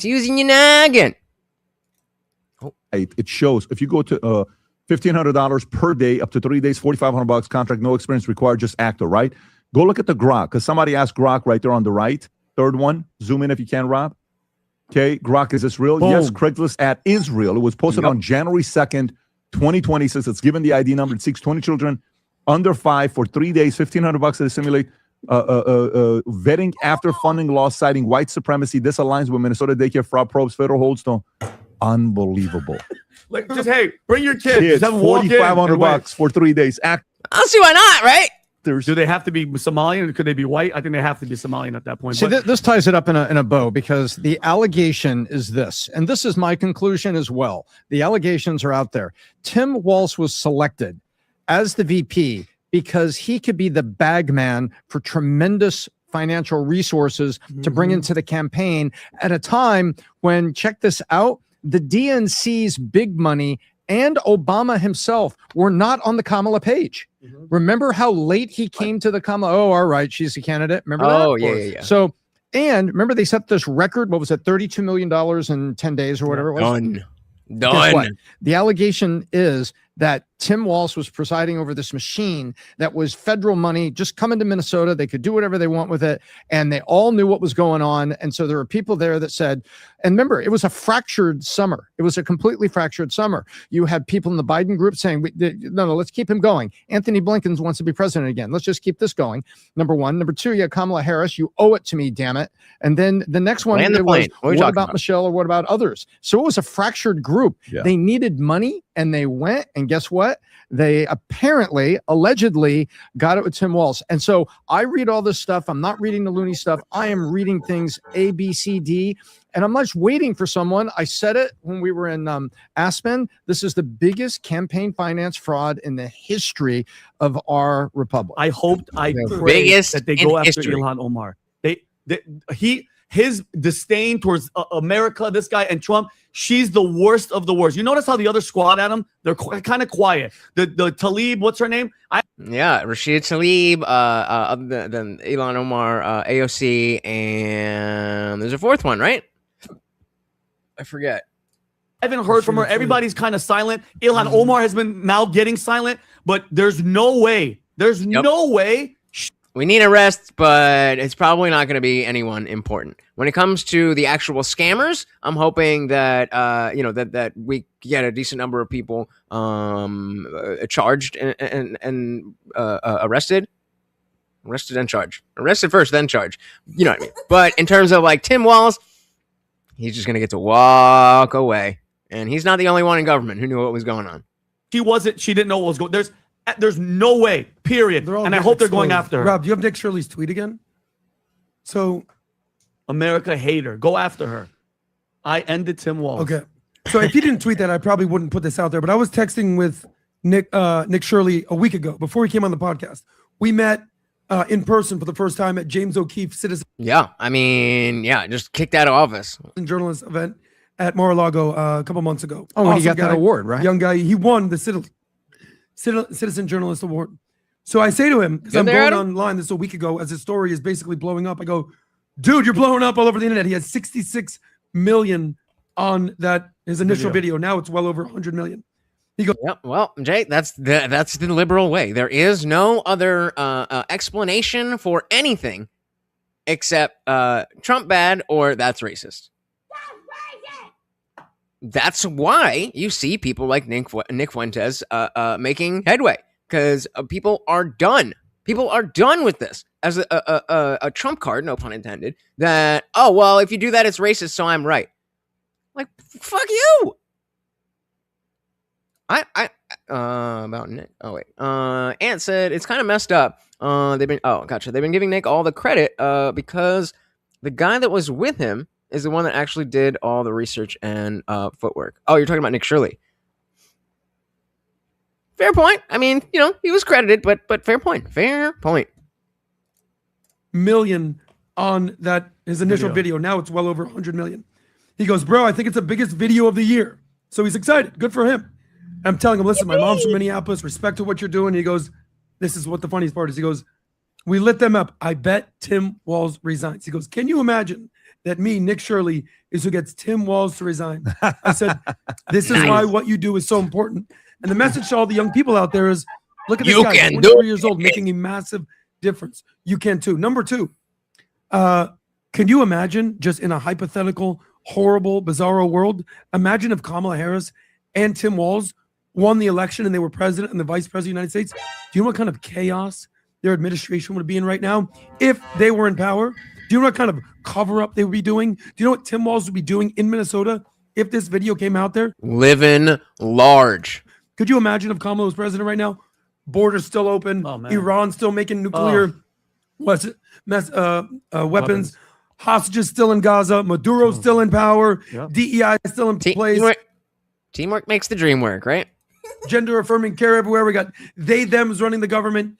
Thank God for President Donald J. Trump. Yeah, exactly. And this continues, and we'll continue following the story. This is not going to be done. Yeah, and so no matter what we want to say, there's a clear context that we are saying, and any criticisms of Trump, the administration, and so on and so forth, is in the context that we assume that it would be better than Harris and Walz. I think that's also important. I think this is just the tip of the iceberg. But to get the former see, there you go. They said it. Tip of the iceberg. VP candidate to drop out the way this is a lot of winning. This is maybe a little too much winning going into 2026. And by the way, folks, you know who had dinner with who at Mar-a-Lago? Just you had dinner with who at Mar-a-Lago? Elon? Elon and Trump had dinner together. Oh. They had dinner together. You know who tweeted about the dinner? Who do you think tweeted about the dinner? A guy named Elon Musk tweeted about it. Welcome to the party. Okay. And he said, had a very nice. The reasons people are saying are not accurate. I don't know what that means. Nice dinner with the president. That's them right there. If you look closely, them having dinner together right there. The president. What do you think they're talking about? And by the way, look at the guy in the middle right there. The guy in the middle of that somehow got into that picture. Exactly. Good for you. Okay, he's in there. But who is that all the way in the back? Is that Dan Bongino all the way in the back? Zoom in a little bit, Rob, or you can't? Can't zoom in? No, it's not. Oh, okay, Secret Service. Yeah, Barcosis. I like that one. Barcosis, the fraud is in every state, though, not just Minnesota. And that when we were covering this that was New Year's Eve, right? When we were covering this, I was saying I absolutely know that. And there was a lot of people in the chat from Ohio who were saying, hey, I think we got a lot of that going on here, too. So it looks like Ohio will be next. And hopefully, if there's more fraud, then more arrests. Well, I mean, arrests. You know what I mean? Okay, well, that's Secret Service, somebody. No. But Musk and Trump are speaking, which is great to see them reunited now. Okay, so you're just saying based on the official story. Again, agreed. Very clearly, the oil is a big factor. There's no question of that. No question. You're at Mar-a-Lago just dining, just looking at these guys. Yeah, but the point is, that was a massive breakup that the left needed desperately. A massive breakup that the left needed.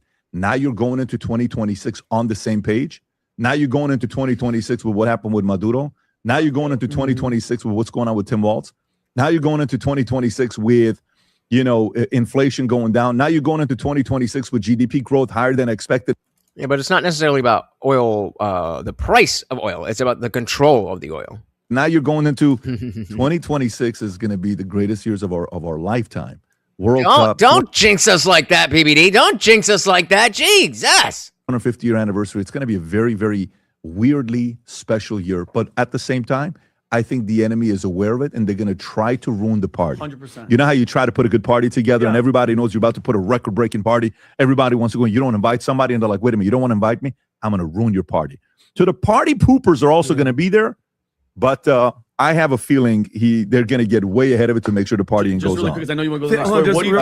Hold on. So we're gonna switch over back to what trigonometry is saying about all of this. We'll speed them up because they talk a little bit slow, but giving us a nice little background on what exactly did or didn't happen. And then, as you guys know, foreign affairs are not my strong suit. So please feel free to, say, like, when they say something, be like, wait a minute, whoa. That's not that. That's this. Let them have it. Let me have it. You know? Hello, everybody, and welcome. Am I loving this? Am I loving what?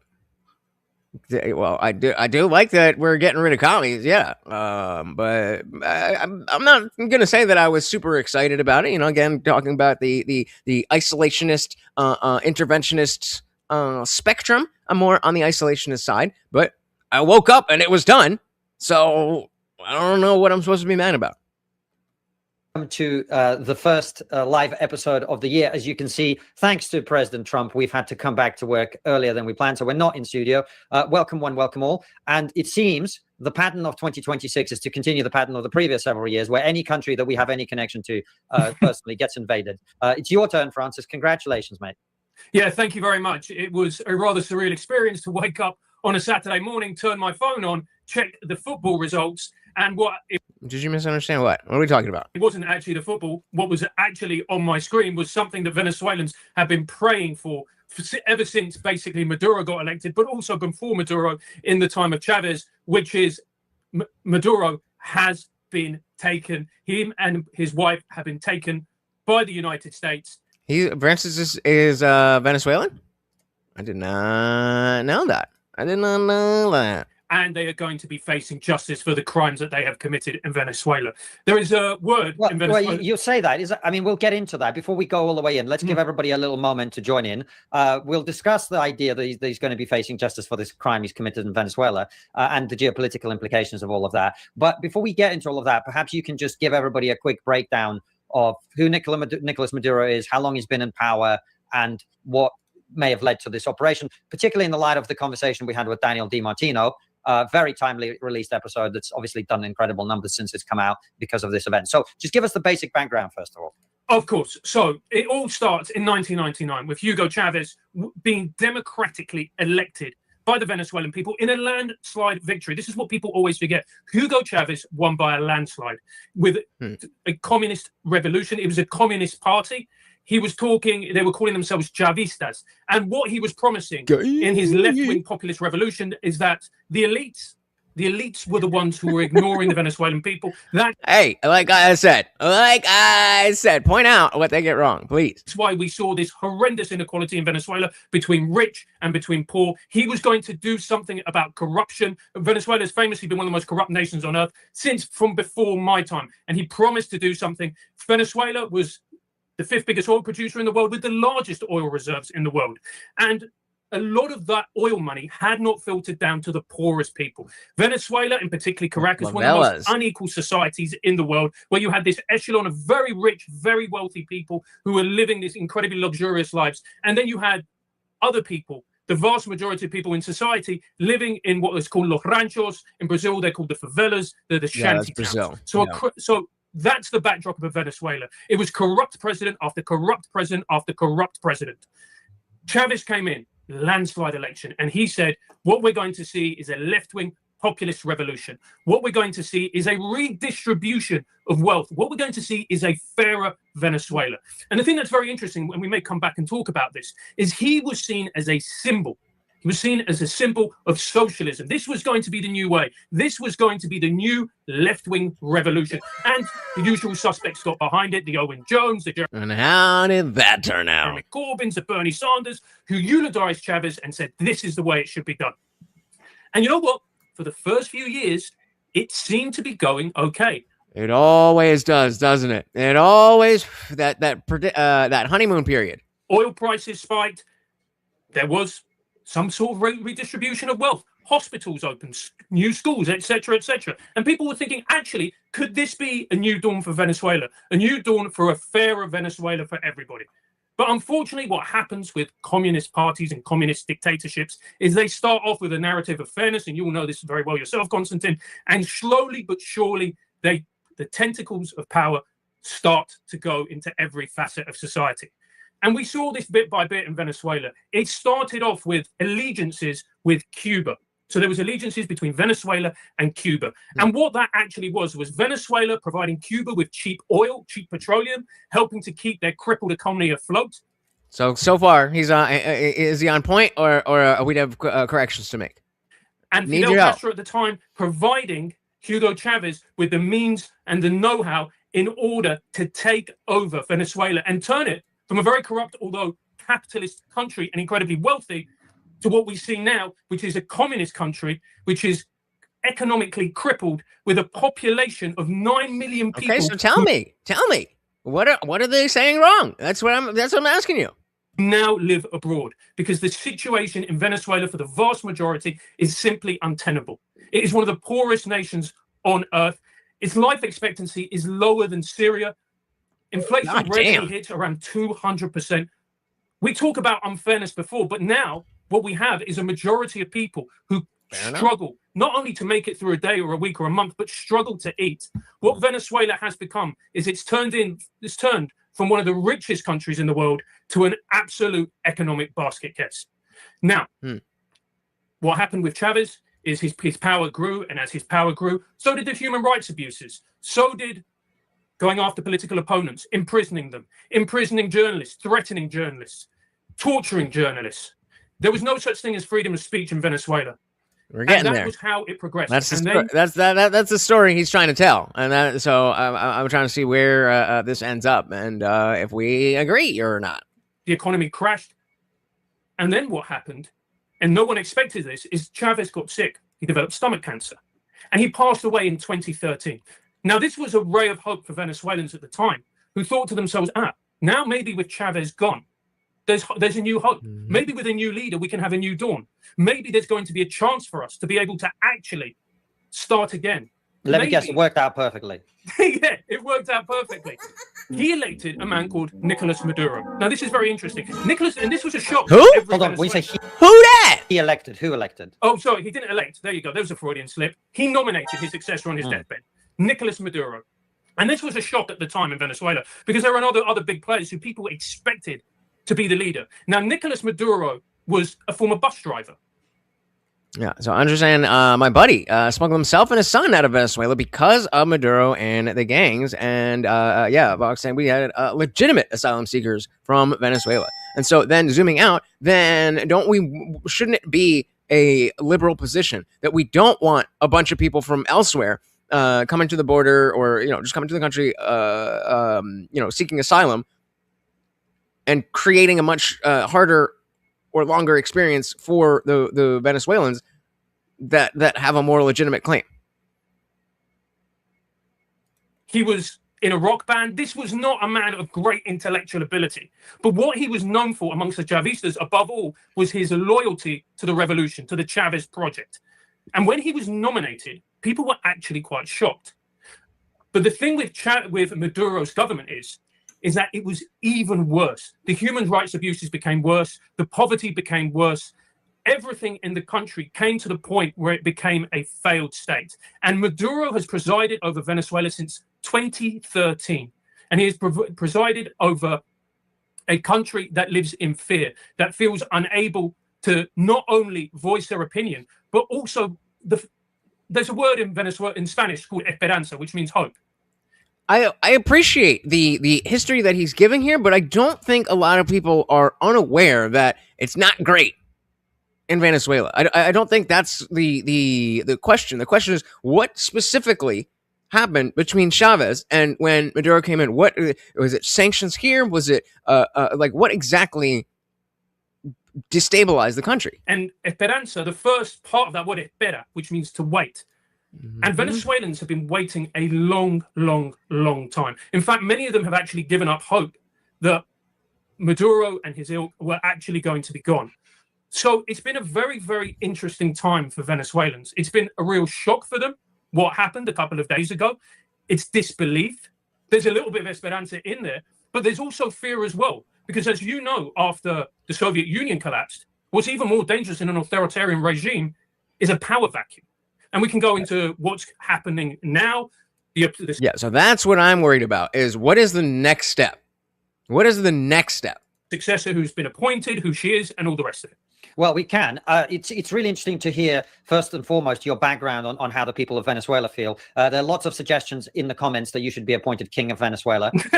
One I obviously support. One of the things that I think is interesting, though, is with all respect to Venezuela and people in Venezuela, I don't think this operation had anything to do with the things that you're talking about. Right. And that, I think, is very clear, because this is essentially, and we've heard from Secretary of State Marco Rubio on this, this was an action that was based on the fact that Venezuela was not just a poor country that was treating its citizens badly. That really, obviously, that those boxes are ticked for lots and lots of countries around the world. The reason this happened was that Venezuela was becoming a hostile force within America's hemisphere, within America's sphere of influence, within America's sphere of dominance, you might say. Right. And so the fact that people are saying, oh, look how good this is for the Venezuelans, that doesn't mean that we are saying, look, this was the main goal that Trump and the administration were trying to accomplish. We're not stupid. We're just saying, hey, we got something good here. Can you talk a little bit about the fact that we know, for example, that the Venezuelan government under Maduro was playing footsie with China, was playing footsie with Russia, was hosting, as far as we know, maybe even Hezbollah training camps in Venezuela. Tell us about that. So Maduro and before that Chavez were always anti-West. They talked about America as this great evil, the great Satan. In fact, Hugo Chavez famously said that George W. Bush was as dangerous as a monkey with a razor blade. It was one of his many sayings about George Bush. But it comes from that hard left communist viewpoint that America is the great Satan. Fucking commies! That they, for too long, America has had, or the United States has had, Latin America in its iron grip. And what America has done is use the resources and the country and the peoples of South America for their own gains. I'm going to assume you mean these guys? I don't know if they're gay.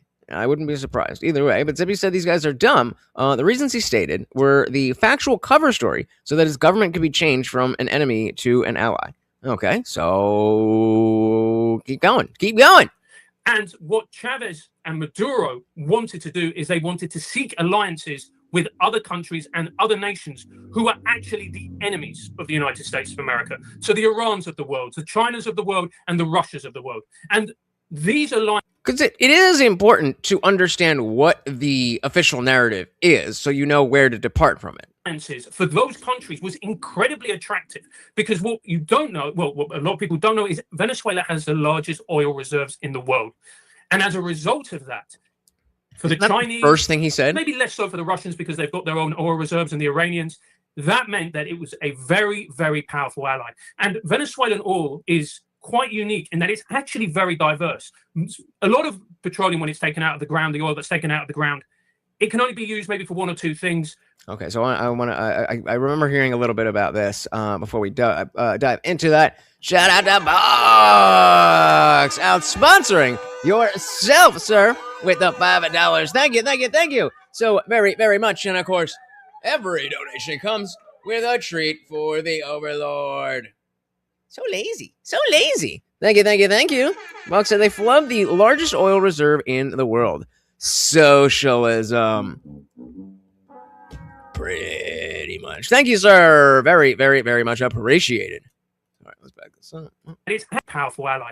And Venezuelan oil is quite unique in that it's actually very diverse.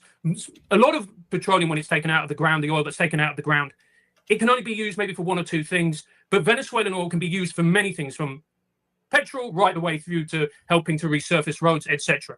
So this is incredibly valuable stuff that Venezuela has. And not only that, it's also got reserves of gold, natural gas, minerals.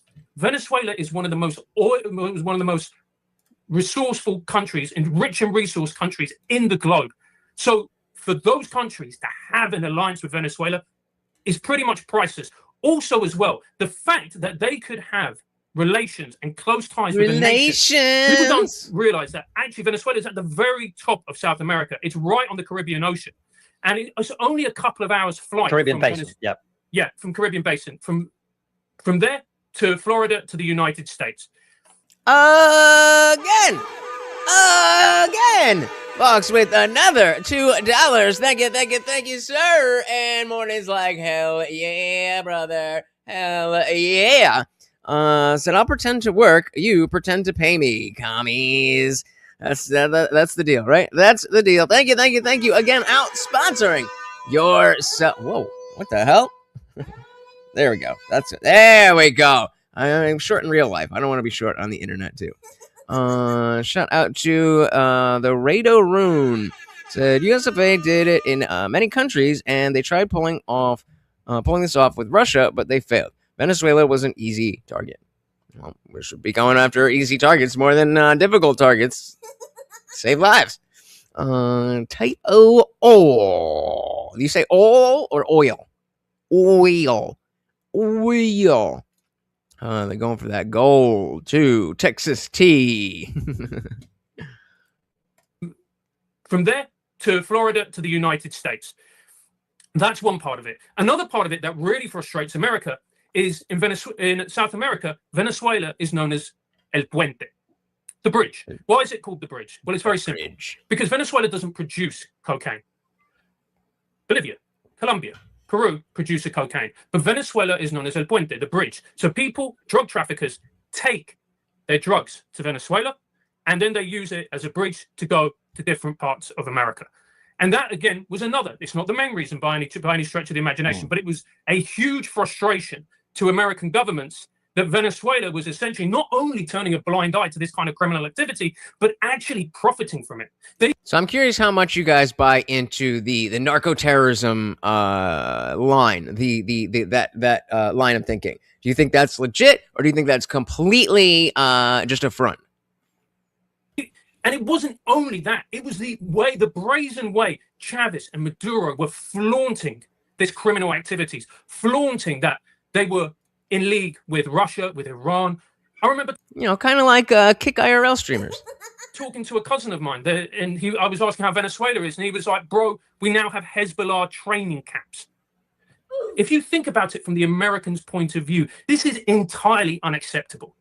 The provocative nature of Chavez and then Maduro thumbing their nose at Venezuela was, for many American governments, untenable. Another example, Guyana. So for those of you who don't know, Guyana is a country in South America. It's a former British colony next to Venezuela. And there's always been disputes between Venezuela and Guyana. See, there we go again, guys. I don't know what it is. I don't know what it is about said hi. If you put just said hi in the chat, for whatever reason, I can see it in the chat. But as you can see, it doesn't show up there. I think it's it must be some type of like part of their AI spam thing. I don't know. But hello to Susan. But if you guys say that, I might miss it. Saying Venezuela, say Guyana, there's a region of it that should be part of Venezuela. The Guyanese dispute this, but it's impenetrable rainforest. Who cares? Until 2015, when some of the largest oil deposits were found in Guyana. At this point, Venezuela decided that they were going to stake a claim to this territory. Maduro, it's people. Maduro redrew the map of Venezuela, distributed it to schools. See, I could make a good joke about pluribus, but none of you would fucking get it because you don't watch any good TV. With this new territory as being part of the Venezuelan nation. He then, in 2024, I think it was, or 2023, they had an election where he asked the Venezuelan people, should this new territory be part of Venezuela?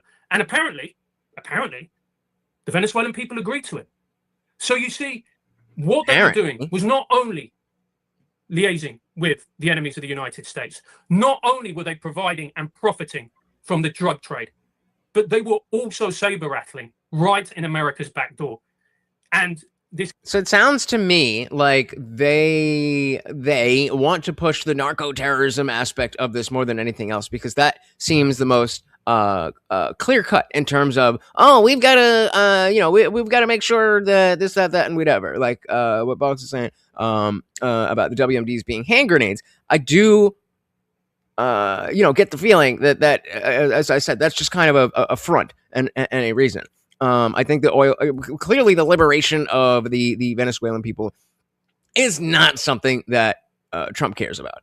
But, it's real shit. Yeah, and said Obama is the one that declared Venezuela a threat. So that's how long it's been. A minute.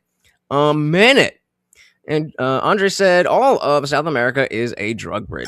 The drug smuggler is legitimately a concern. No Venezuelan fisherman has got the money for all those 300 horsepower Mercury motors that retail at $30K. That makes sense. But Buck said the narco charge is made. The narco charge is a made-up BS charge. It will float in federal court. The feds have a 99% conviction rate. Yep. All right. So your first screenshot of the year. Let's see. If you're right. Oh, that also reminded me. I forgot to. Forgetting everything. Okay, give me 1 second. We're gonna do this. Then I'm putting every stream that I'm doing. I'm just putting in a playlist for this year, so that at the end of the year we'll have something that's easily put together. Shout out to Stretch. Said drinking beers in Australia. We love Donald. Indeed. Welcome. Let's dive back in. Saber rattling right in America's back door. And this came to a point. Biden put a bounty of around $50 million on Maduro's head, and then Trump came to power. And as we all know, Trump and Biden are two very different animals. What Biden may see as acceptable or even turn a blind eye to, that wasn't going to wash under Donald Trump. In Trump's own words, fuck around, find out. Well, what's interesting as well is obviously there's another potential conversation to be had here. And a lot of people are pointing out, calling me and you idiots in the chat saying, you idiots, this is all about oil. And you mentioned that Venezuela has a lot of oil. To what extent is it fair to say this is just a land grab, oil grab, United States basically trying to control Venezuela? All right, here we go. Now we're getting into the actual question. So, laying out the official narrative so that we know what is the starting point, and now try to take that apart. Interesting. And said, I think many countries actually give Donald a lot of praise because they are trying to get those illegals out of their country now. Yup. And again, this bring it back to the immigration issues. If you're a liberal, you should be happy that there are people who want to self-deport back to Venezuela. That means that they don't need to be deported by ICE, and there's a lot less people that all of us on the right are upset about. Given the fact that the U.S. is the largest oil producer in the world, it's not like it needs loads more oil. Wait, what did I miss? United States basically trying to control Venezuela's oil supply. I mean, it's an interesting argument given the fact that the U.S. is the largest oil producer in the world. It's not like it needs loads more oil. What is this referring to? What it probably doesn't want is the Chinese and the Russians and the Iranians Iran has a lot of oil, the Chinese in particular, to control that. What's your... John Doe said, we did not capture Maduro. He left willingly. What you have to understand is that it's a play. Trump is part of the swamp too. That I agree with, but that's a pretty that's a pretty big play. I don't know. I need to see a little more evidence of that. Understood the boats and the Colombian government has been put on notice. They'll probably stick to submarines now, which is even better, right? Even better. Iran has a lot of oil, the Chinese in particular, to control that. What's your view on that conversation? So, yeah, again, all politicians are owned, which is why you should never think that anyone running for office is different than anyone else running from office in that way. One of the opinions that people are saying is it's not that America needs the oil. The reality is Venezuela provides around 4% of the oil for China. China is not largely dependent on the oil. 4% is still a significant percentage, don't get me wrong, but it's not life-threatening to its society. But a lot of people are saying that what Trump wants to do is he wants to seize Venezuela, then co-opt the oil, bring in American companies. They're going to make a lot of money, but it's also going to help to control the oil prices. Because once you start to control the oil prices, and if you keep it below $50 a barrel, that is really going to affect your enemies. Really going to affect your enemies. So there are a lot of people saying that. And look, we've got to be honest about this. Of course, oil plays a significant factor. Of course they do. American companies were making billions upon billions from Venezuelan oil. They had contracts in Venezuela with PDVSA, which was the Venezuelan oil company. It was nationalized. Chavez and his cronies tore up all of that. So, of course, that's going to actually be a very, very significant part of this decision. But I also do think the geopolitical element of it, we talked about this with Mike Baker. We have been talking about this for a while on trigonometry. This plays a very significant part. The fact that this Venezuela is perceived as a security threat, the reality is that this was always going to happen. Well, this was always going to happen. This was always going to happen. Well, let's let it play out. It looks like Constantine's about to ask for a little bit of clarification. But interesting. In the manner that it did, which I don't think anyone would have predicted. Well, that's something we should talk about, the manner that it happened as well. I mean, one of the interesting things is this, we really should take this opportunity to give ourselves a huge amount of credit, I feel, in that you've been talking about this for a long time. You've been at me to get guests on to talk about this. Our interview with Daniel DiMartino, which I mentioned at the beginning, we released that, I think, on Christmas Eve.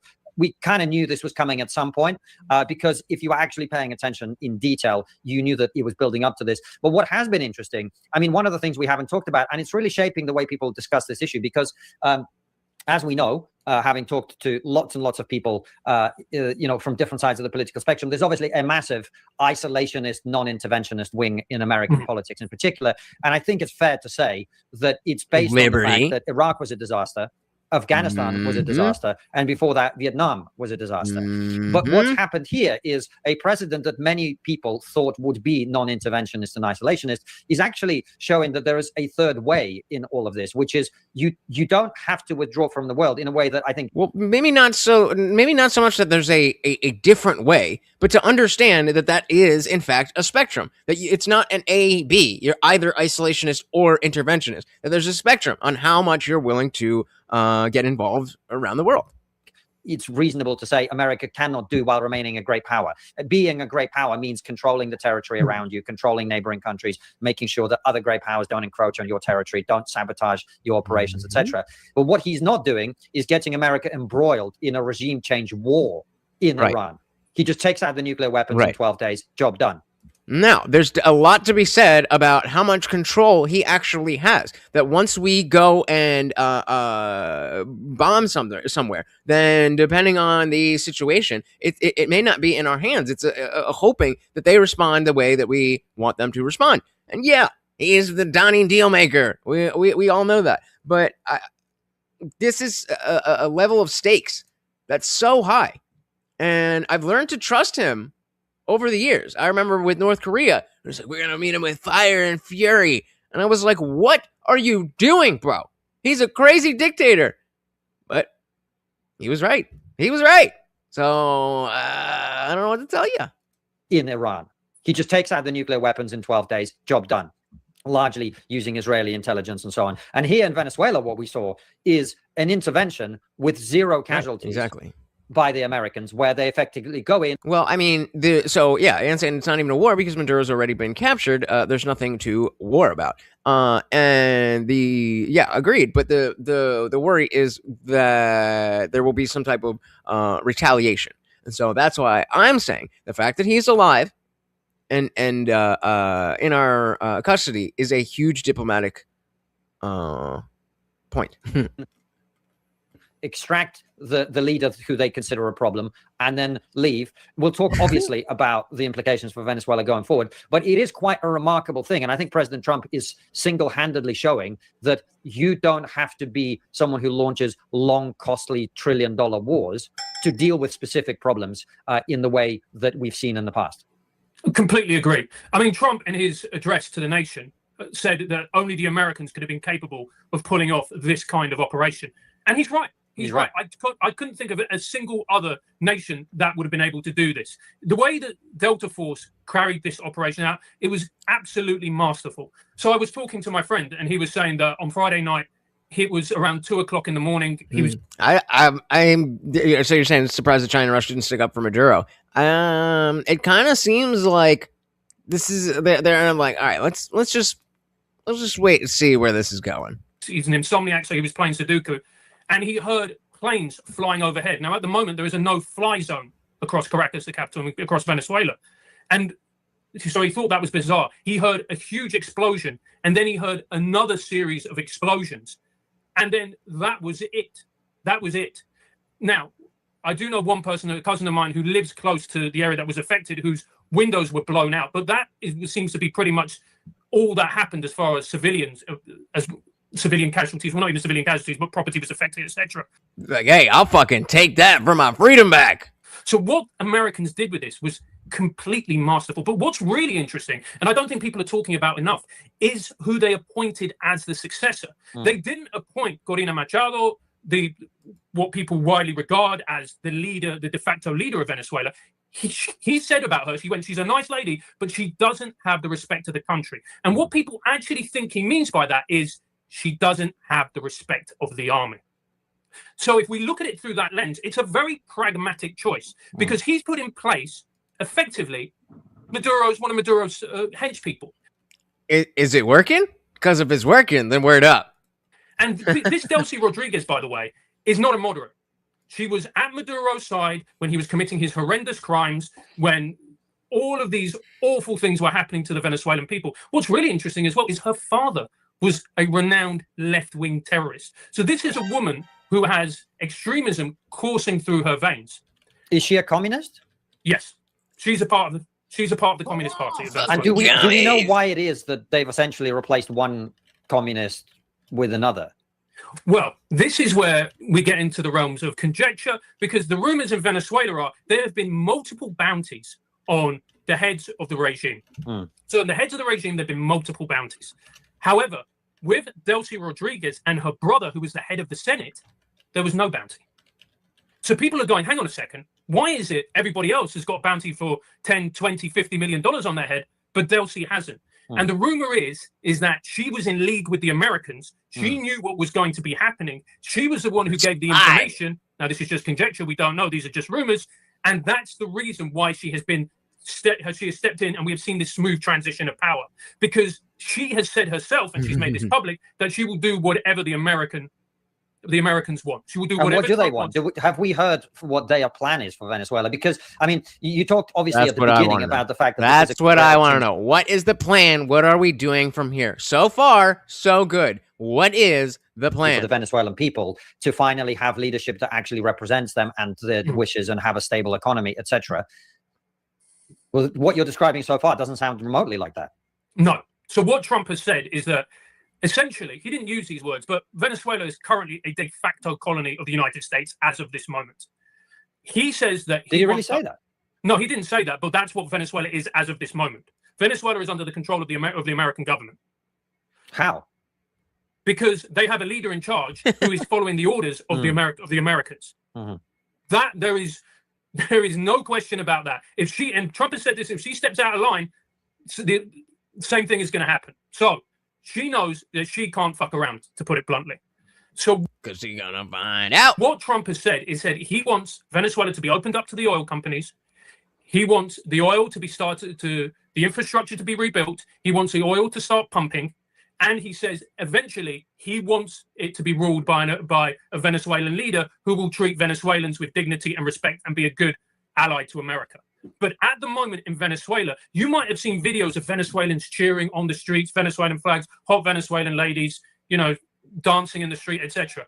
None of that video footage have come from the streets of Caracas, Maracaibo, or any other city in Venezuela. And so doesn't this actually mean that all the Venezuelans that want to come over here, I can come over? What? Where's here? I don't know where you were at. Are you in Venezuela? Because if so, then yes. There's a lot of people who escaped or refugees and want to go back home, but because it was so bad, they were like, fuck that, I'm staying in America.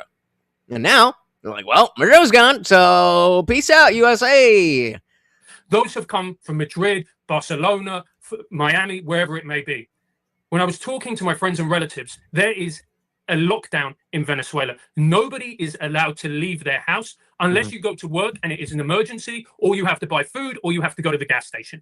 Just like it was in Australia. And well, I mean, maybe some places in America here, or other states in America here too. But I specifically remember one of the videos of the lockdowns in Australia being so bad. I remember a video where there is a woman standing on her porch, and the cops are there literally saying that if she doesn't go like take 2 steps back or whatever, I don't remember, that they were literally going to arrest her for being outside. How did we let that happen? Just as a people, just as the Western world. That is it. At the moment, the colectivos, which are essentially Maduro's thugs and henchmen, the people who patrol and maintain order, they're currently roaming the streets. If you were found... Upgrade said, understand this is a banking war. Globalist banking cartels, mass immigration all over Western countries are trying to crash the US dollar. Leftist politicians around the world are their puppets. Sounds about right. On the streets without papers or without a good reason to be there, you are in big trouble. Well, this is why I asked you why you say that the United States is in charge, because if Maduro's colectivos are roaming the streets shooting people who go out, that doesn't sound to me like the US is in charge. But we don't know that they're shooting people. What we do know is that there is a lockdown and that... Okay. But is that... I didn't know about that. That lockdown instituted by the Americans? We don't know. We don't know. But what we do know is that it wouldn't surprise me if it is, because there's the most dangerous thing, and we've touched on it before, is a power vacuum. And that's what they don't want. Because when you have regime change, like we've seen in Iraq or in Afghanistan, all of these countries, the moment you have a power vacuum, that is the time when everything crumbles. So it actually makes sense to have a lockdown and to have people in their houses and not leaving only for essentials or emergencies.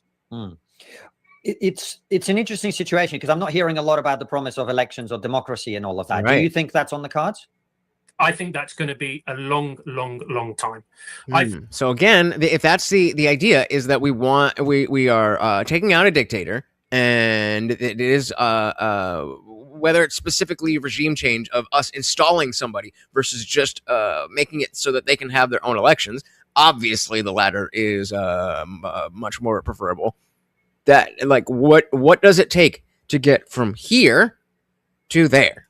I think Venezuelans have waited for 26 years to get rid of this government. I think, unfortunately, there are no promises. We don't know. There have been talks that Delcy Rodriguez is going to rule for a 90-day interim period. And bear in mind as well, it's not only Delcy Rodriguez at the top.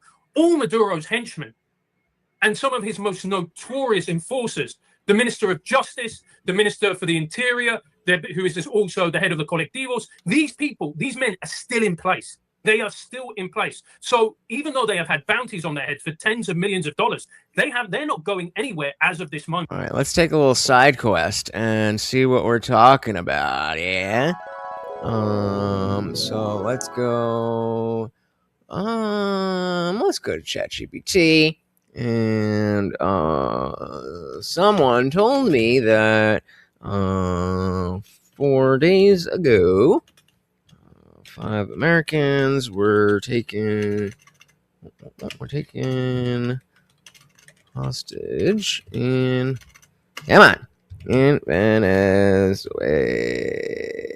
Venezuela.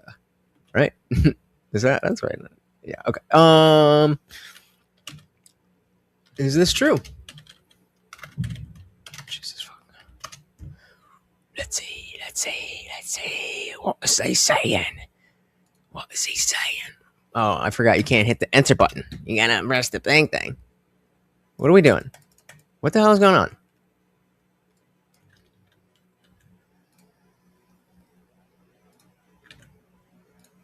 All right, take two. So we're saying, yes, there are credible reports that at least 5 Americans are currently being held in Venezuelan authorities, but it's not a simple hostage situation in the way. Oh God, what did I just do? Hostage situation in the way that phrase is commonly used, nor did it just happen 4 days ago in a single event. Instead, this reflects the ongoing detentions that have been covered in the news amid rising tensions between the U.S. and Venezuela. What is reported as early as January. 1. Several Americans are detained in Venezuela. Multiple news outlets report that at least 5 U.S. citizens, including dual nationalists and other Americans, are being held by Venezuelan authorities. These detentions were noted in the context of the broader U.S.-Venezuela tensions following the recent military action, diplomatic pressure. So U.S. Officially cited in several reports suggest that Venezuela's government could be using detained Americans as leverage amid political conflict with the U.S., which then, of course, goes back to what I was saying about the fact that Maduro is alive. That is leverage. So there's no single 4 days incident reported. There isn't a verified news story describing 5 Americans being abducted or taken hostage in a single event 4 days ago. Rather, the reporting indicates ongoing detentions that have been unfolding over recent weeks and months.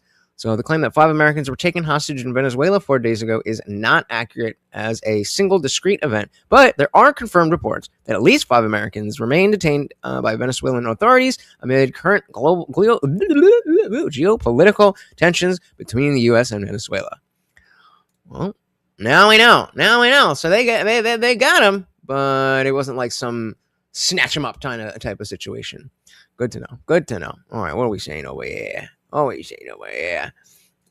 said, all we have to do is stop forcing people to use one type of money. People will choose the type they want. Democracy is a scam. Upgrade said this served multiple reasons. 1, dictator removed. 2, Chinese ports disrupted. 3, ISIS foothold in South America. And 4, oil control. Andre said, I'll be tuning in. Just happy that people with common sense still exist still. There you go. Hey, thank you so very, very much. Like and subscribe. Dilly to you. Hope to see you again soon. Beautiful. Where we're going, we don't need nations. Good one. Upgrade said, Iran leadership can't flee to Venezuela. ChatGPT is not always right. You may need to re-ask or press it sometimes. Yeah, I mean, I think it was essentially confirmed what we were saying, but just a little different. Shout out to the man of steel. Welcome to the party.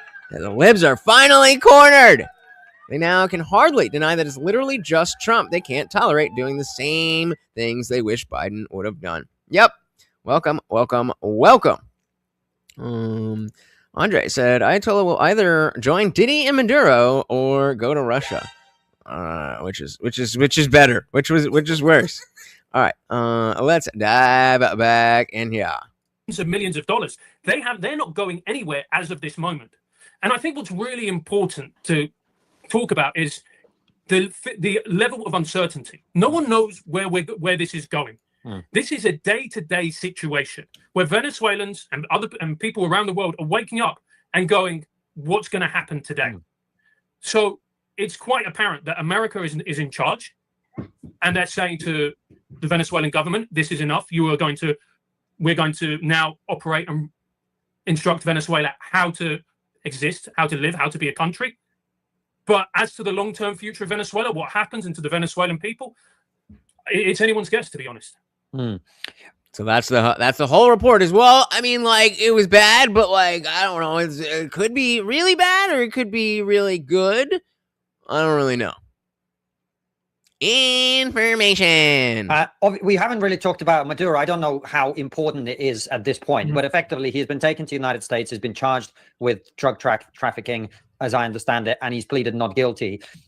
Is it fair to say that while he certainly, and our conversation with Daniel DiMartino touched on this extensively, it's certainly true that his people have been involved in the drug trafficking, including to the United States? That really, Gonzalez is a guy that was supposed, he was, like you said, properly elected, and then Maduro didn't give up the power, right? Is that the situation? Isn't the reason that this has happened? Is that fair to say? No, that's not the reason that it's happened. Because if we look at drug trafficking, we go, well, why not Colombia? Why not Mexico? Mexico, in terms of drug trafficking, dwarfs Venezuela. And it's not only because it's cocaine from Venezuela, but if you look at the fentanyl that comes over the border from Mexico, no. The accusation is that Maduro is part of the Cartel de los Soles, which is a notorious cartel, drug cartel, and these are the accusations being leveled against him. One of the things that actually people have missed is it's also his wife, and people are going, well, why is his wife?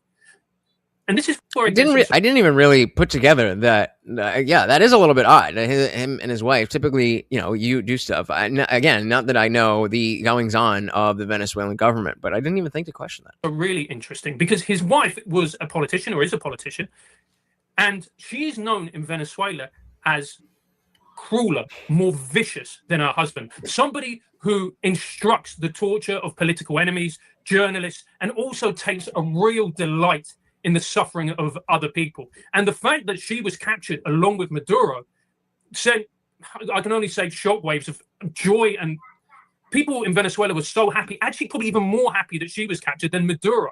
She's known as the brains of the operation. There have been several clips. So we got a Ghislaine Maxwell type of situation here.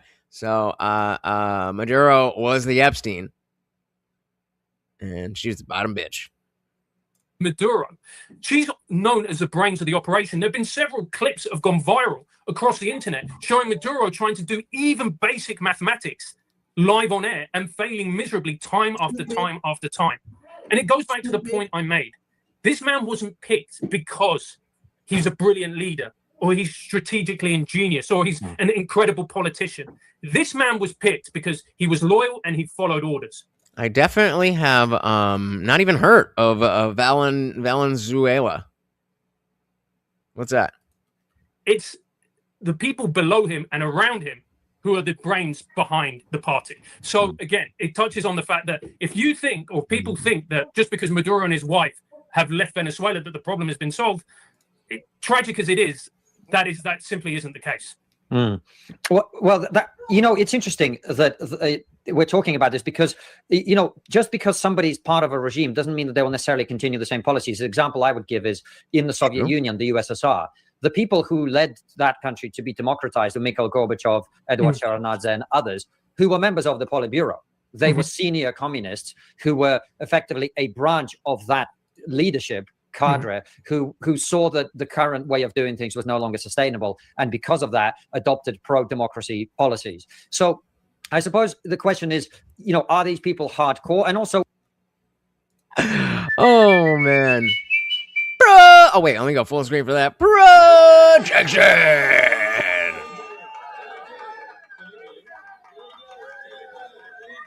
That's hilarious. Why don't you go talk to a Venezuelan person first? Ultimately, can they be kept in line by the Americans, or will they do what often has happened in Latin America, where somebody is established as a leader of the country by the Americans and become a member to find out? There you go. When they get the power, welcome to the money, party. They turn around and they start having a go at the gringos again. It's a very good question. Very, very, very, very good question. And the reality is, number one, we simply don't know. But number two, lots we don't know. When you have a ruler like Trump, when you have a president like Trump, Trump's great strength is his unpredictability. And the fact that you don't know what he's going to do at any given moment. And that includes all of us, probably even Donald Trump himself sometimes, I imagine. Yeah, and let's not get it twisted. There is definitely a negative wild card aspect of not being able to predict what he's going to do next. But, you go back to the Sun Tzu's Art of War. The element of surprise, getting a jump on your enemy. Never let them know your next move. All this kind of stuff. It is definitely a game. There's no question there. Hey, shout out to Box with the $5. Thank you so very, very much. Let's get Morty his treat. Thank you. Always loving it. There we go. And thank you, sir. Said, people are complicated. People that had it well are sad, and the poor and downtrodden are happy. There is no one answer. Definitely not. I think, American liberalism is definitely the wrong answer, but we'll put that aside. Thank you so very much. Of course, out sponsoring yourself, sir. And the party rages on. Given moment. And that includes all of us, probably even Donald Trump himself sometimes, I imagine. When you're dealing with a man like that, you are not going to want to antagonize, provoke, or anger him, because you have already seen what he's done to your leader. And I cannot think of another president in living memory who would execute this type of plan. And on different levels, too. So, execute this type of plan where we're legitimately talking about military action, but also in terms of just the cultural aspect. Times like when Zelensky, during that press conference, he was like, "Oh, we're getting this, and you guys are gonna get it next." He was like, "Hey, slow your roll, homie. Slow your roll, and chew on your camo for a little bit. You don't be coming in here telling us what the fuck is gonna happen."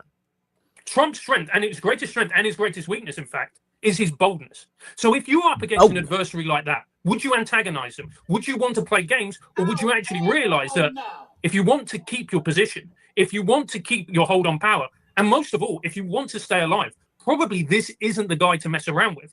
Now, only time will tell if what I think if my position turns out to be correct. Shout out to Pixel World over in California. I wish you the best. I wish you the best. Welcome. Box said Obama would drone a U.S. citizen and have 5 guys later that day. They don't call him Obama for nothing. Minmo Smart said, are any Venezuelans actually mad about this? Or is it all just a liberal echo chamber? I haven't seen any Venezuelan opposition to what happened. So I did. But I don't know. Was this one? I hope this is the right one. Let's see. Nope, wrong one. Right one. All right, guys, we got to talk about this. So, of course, we all woke up the other day to the horror that our overweight, fredophile, rapist, war criminal president journalism decided to illegally invade a sovereign nation, abduct their president, carpet bomb their capital. So I'm not going to fucking go through all this. Basically, he's saying that it's all propaganda, that that Venezuelans are happy. So he's taken a few posts that were not relevant, and then acting like because with this one, Breaking 911 says Venezuelans celebrating the capture of Maduro, and then I'll play this video for you. As you can see here, a lot of people in a city square here. And it's just a 7-second video, but this stuff spread far and wide. This post alone has 9.2 thousand likes, 240,000 views. Well, as Alan McLeod says here, this is clearly... Appreciate you, brother. Obviously, Buenos Aires, Argentina. Ever since Elon nuked the blue check and started paying people for clicks, low-effort fake news farms have proliferated. So he's saying that because somebody posted a different video, that the Venezuelans are not happy. So I'm pretty sure he had, and then he pulls up a couple other ones. Wall Street Apes tweets, Venezuelans are crying on their knees, thanking Trump and America for freeing them from Nicolas Maduro. Which they are. And then he says, I added English subtitles so you can understand them. I'll play the video here for you. El pueblo finalmente está libre. So you see this grandma crying with a flag around her neck. Venezuelans take to the streets to celebrate Maduro's downfall. The people cry for their freedom. Thanks to the United States for freeing us. And long live freedom. Another young boy crying here. Hey, they finally fell. We are free. We are free. Thank you, God. Thank you. Hey, they finally fell. Notice this exact same words from that one to this one. This is real. We are. You mean like it's totally weird? Like if we had a political group that was saying like the same thing over and over, like I don't know, like Black Lives Matter or Trump is a fascist. Come on, man. They're saying the same thing, therefore it's not true. Maybe they're saying the same thing because it's catching on. Free. Look how people are doing. Viva Venezuela. Venezuela. Thank you, God. This is for all those who endured it. It is moving. Another crying grandma who looks shockingly like the other crying grandma, but that's racist. Different. The hero. Gone. We are finally free. Thank you, Donald Trump. Long live freedom. You're already probably ahead of me, and you know. This video is completely AI. 29,000 retweets on this fake AI video. We're cooked. Soon only a small minority will distinguish reality from AI, and we will be fighting with digital illiterates over the authenticity of videos. Yeah.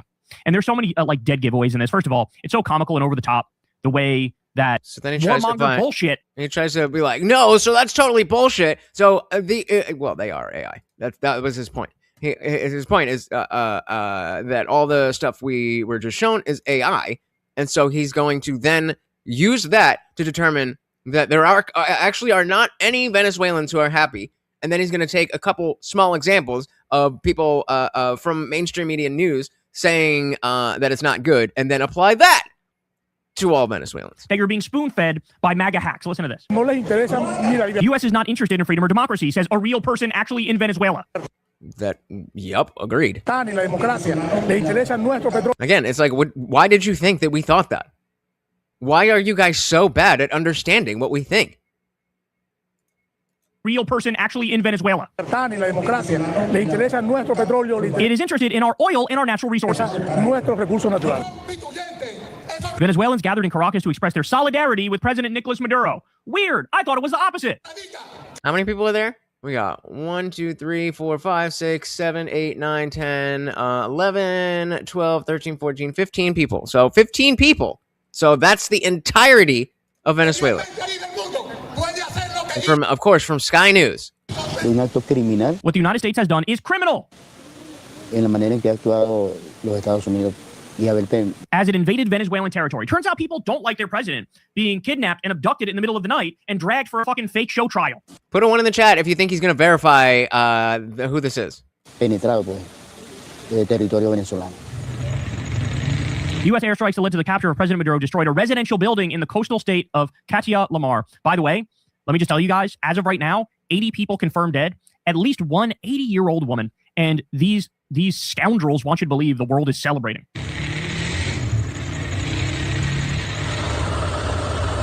According to local reports, the strike left 1 person dead and another injured. So 1 casualty. The sound was deafening. Bombs fell. On the mountains near Fort Tiuna. Yeah, but how did you feel about what happened after you were scared about the sounds? It was terrifying. Absolutely terrifying. I saw the helicopters. I saw the explosion, the fire going to the sky. Disorder, the people run, the people take their cars and go to everywhere. And the people feel scared. We haven't electricity, power, telephone signal, internet. We are in a blackout. Jesus Christ. All right. And then I'll also leave you with this one. Again, an actual person in Venezuela. And here's what he says. No es Venezuela. No es This isn't just about Venezuela. It's not only about Venezuelans. solo los venezolanos. Es el mundo. It's about the world. Porque Trump entonces, ante cualquier presidente Because if Trump can do this, que se niegue. So again, we got 1 guy here, and seems like 3 or 4 people, and then the crowd is back here. If any president defends their sovereignty, que defienda la soberanía va a pretender intervenir. he'll try to intervene. Estamos poniendo por We are tearing We didn't even need to study for that one. Well, we knew that one for sure. down 300 years años de resolución of resolving conflicts through Thank you, brother. You have a good one. Oh, my goodness. Box again. Thank you for the $5. Very much appreciated. And Morty gets his treat. See, he won't even move his neck. I'm literally 3 inches away from your face. I'm not moving any further. You get it. Go ahead, get it. Get it. There you go. Oh, this lazy motherfucker. Give you a little extra crumb there. Thank you, sir. Buck said, Crystal's husband needs to shut up and make some sandwiches. Yep, that's all he's good for. All he's good for. But anyway, you get it. So, it's just, and let's see what the comments say. I honestly think they use AI for propaganda and conflict should be added as a new war crime. This is why they, MAGA, don't want AI restricted in any way. What? We should stop calling them data centers and start calling them what they are. AI propaganda centers. Okay, I mean, like, yeah, true, but nobody's addressing the point. This is meant to say, nuh-uh, Venezuelans are not happy about this. You found 2 people that, for whatever reason, don't want their country to be liberated. What does that have to do with anything? Right? It's just this guy. Do we get a third guy? No. So just 2 people. 2 people. But that's not pushing a narrative. That's not propaganda. Come on, man. But if I was Rodriguez, there is no way in hell that I would be messing around at this point. It's particularly what happened to Maduro. Well, let's turn a little bit to what's been happening in the West and the commentary in our mainstream media here in Britain and in America. It's been an interesting one. So there's been the full range of perspectives, all the way from a lot of people in the mainstream media banging on about international law and talking about, I mean, I saw one moronic tweet from, I think, John Simpson from the BBC talking about the fact that, well, this now means that if China invades Taiwan, we don't have the moral legitimacy to criticize them, as if having the moral legitimacy to criticize China after invaded Taiwan would stop China invading Taiwan, or we're going to provoke Russia into. Russia's already invading Ukraine. That's It's on already the one there. hand. We're On the already other hand, there. you have, you know, the Candace Owens of the world who are I can't. They're blaming Israel somehow, and then all the full spectrum of opinion in between. What have you made of the response in the West? The response in the West has been very interesting, and particularly when you look at the position of Keir Starmer, who it's rare that I say this, but I actually had a real empathy for him because he knew that he didn't want to antagonize Donald Trump. The last thing he wanted to do was antagonize Trump. Our country is struggling. The United States are one of our greatest allies, trade partners. The last thing he wants to do is piss Trump off, and especially when, as we've talked about, Trump is erratic, Trump's emotional. That could damage the relationship, it could damage the economy, etc., etc. But he also had pressure from the Labour Party, prominent members like Emily Thornberry, who was saying that, you know, that this is unacceptable. Eliza Thornberry, what? The reality is, when you look at the rhetoric, it doesn't matter. It really doesn't matter. What we're seeing now with Trump's actions, with his actions in Venezuela, in Iran, is the old order has now changed. This idea of international law, this idea of the, oh, you know, we have to respect, you know, sovereign nations, that's done. It's gone. Russia didn't play by those rules, and you could say that Russia haven't done badly out of it. And you're looking at America are going to play by their own rules. And it goes back to what we know if all of us make who the watch, rules, baby. listen, or read about history. It's the strong who set the agenda. If you've got the might and you win, you're right. And everybody else can talk, or they can point the fingers at the blame. But the most powerful are the ones who dictate and set the agenda. And if you're powerful enough, everybody else is going to fall in line. Well, yeah, it does seem like, you know, there's been a lot of talk about the international rules-based system, and it was a system that worked as long as everybody basically agreed to do what the Americans wanted. And then, you know, as I've talked a lot in the past about when you have a lot of people who are very excited about a multipolar world, well, welcome. This is what it looks like. This is what you wanted. You wanted a multipolar world. Now all the great powers are going to do what they want to do because... Yeah, Pixel, exactly right. That's what I've been hyper focused on, trying to pick out of what they're talking about, and saying what we need to be concerned about the next move that is putting the world on course with countries taking advantage and cannibalizing the weaker countries. I mean, in terms of the effects, I'm not so I don't necessarily care about the other countries. I want to make sure that we're not wasting time, manpower,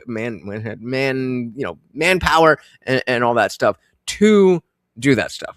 So that's why I'm so focused on, okay, what are we doing next? Multipolarity necessarily means competition. It means fighting and jostling for position. It means fighting for spheres of influence. And that is, of course, what you're now seeing. And what I think President Trump has done is recognized that reality, recognized the reality to effectively say, well, look, maybe, you know, international rules-based system is pretty good, but that is not what we have anymore. And if that's not what we have anymore, America has to look out for the interests of the United States and its broader alliance. And what's interesting for us here in the UK and in Europe, of course, as you mentioned, just how irrelevant Europe has made itself, just how irrelevant Britain has made itself, just how completely lacking in any kind of influence we now are. And it's partly because we are no longer effectively doing what we have to do to fund a military that is capable of pulling its weight. We do not have the resources, we do not have the economies either to be able to contribute and to be able to punch at our weight, let alone above our weight in the world. And that is the reality that is being exposed every. Another prediction. All right, let's see. Box said this is going to end in war at this point. Second prediction. All right, you called it. Let's see what you've got. We'll save it to the notes, and we'll see if you are right. I hope not. I mean, I hope not. But again, we're here now. So how do we navigate from here? Every single time Donald Trump and his administration do something like this, because people just look at it and go, why would I talk to Keir Starmer? What's he going to do? Right? He's going to give me some nonsense about, you know, diversity is our greatest strength. And then, and that's basically all you're going to get. You're not, this is not anymore a credible ally for the United States, which is deeply embarrassing and absolutely not how it should be. And if you think about where the United Kingdom has been in terms of its alliance with the US, historically speaking, I don't think we've ever been less relevant. Unfortunately, I agree with you. Yep. And it's not just us, Constantine. It's Europe. We don't need you. And you can see this, by the way, that Trump talks about Greenland. Pretty much. He's we're not doing what we need to be doing. Essentially going and saying that, maybe we're going to go after Greenland, or maybe not. But we want Greenland.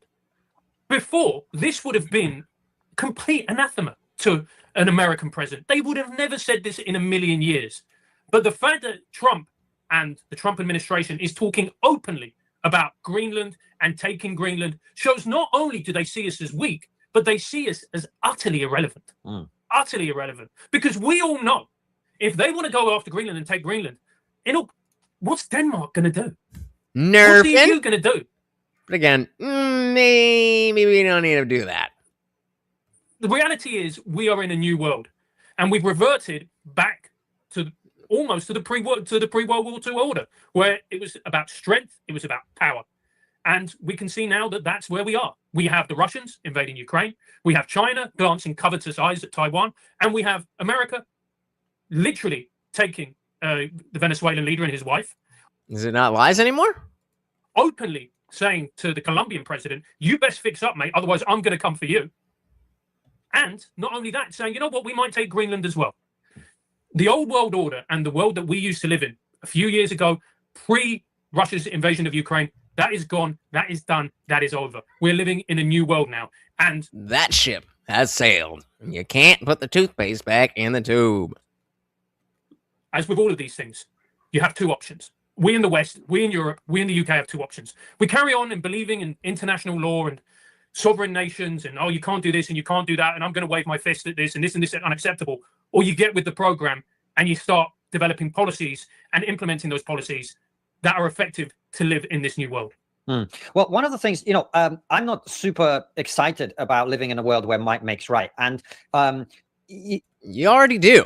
The fact that we've ended up here is not necessarily a good thing, I feel. But, you and I have talked about this for a long time, which is ultimately, if you are dealing with other people who are willing to cheat, lie, steal, manipulate, attack, invade, etc., you need one of them on your team. Yeah, that's the game we're playing. If you cannot enforce world order through the United States being as dominant as it has been historically, and you have some kind of stability that is ensured through the mutually assured destruction of nuclear weapons. And we have a great episode with Eric Weinstein coming out about just the exact impact nuclear weapons have had on the safety of the world, but also the risk, of course. What you end up with is this situation where it's sort of every great power for itself. And ultimately, as people who live in the West and believe in the West and want the West to thrive, we were always going to need people on our team, the Thatchers and the Reagans of the world, who fundamentally recognize that the only way the West survives and thrives is if we're willing to be strong and willing to deal with enemies and adversaries when they directly threaten and challenge us.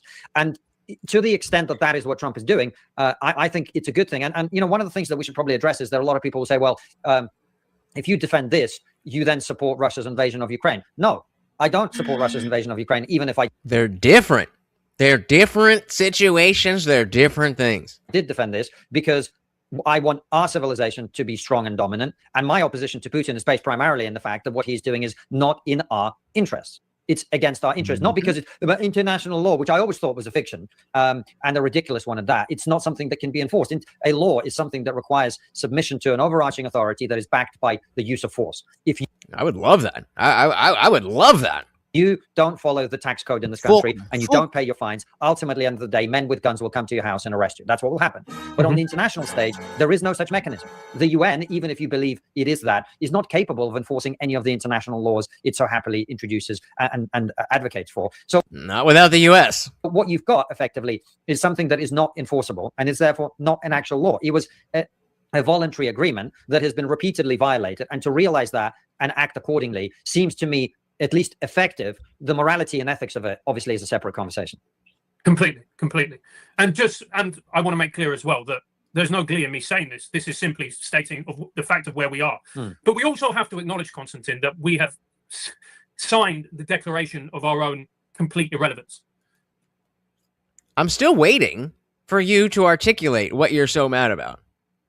I explained to you how it is directly in the interest of America, and you can agree or disagree, but you're just mauling. our behavior, this idea that we had somehow eliminated war, that we had eliminated conflict, that we didn't need armies. What's the point of armies? You know, that's for the barbarians. We don't need that anymore. We're demilitarized. Come on, it'll be fine. We don't need a navy or an air force. Well, it turns out, actually, wars have been consistent throughout the entire history of the human being, and they will be until the day that we go extinct. And that's just an unpleasant reality. And one of the problems with the world that we have been living in is that we haven't been living in the real world. We just haven't. We spend more than we. Who's we? Are y'all talking about the UK? Are you talking about? I've been living in the real world. I don't know about what you're talking about. We demand comfort and safety. We say that gender doesn't exist. I don't say that. Fantasies that we've been entertaining.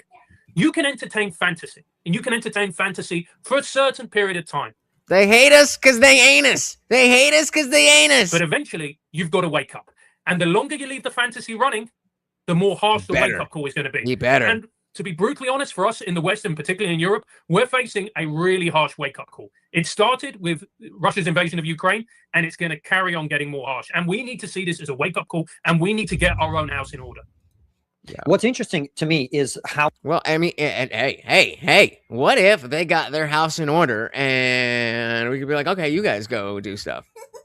Wouldn't that be nice? Wouldn't that be nice if it didn't always fall on America? Ignorant people have become about this, and it sparks the rise of people who simply don't understand. You know, why can't we just have peace? Well, everyone would love peace, but if you look at, Thomas Sowell, I think they hate us because they ain't us. I think it's a Thomas Sowell line that the best way to predict human behavior is to look at human behavior in the past. And if you look at, I've got a friend of ours gave me Winston Churchill's History of the English-Speaking People, which I'm reading now. It's a fascinating set of books, which I'm really enjoying.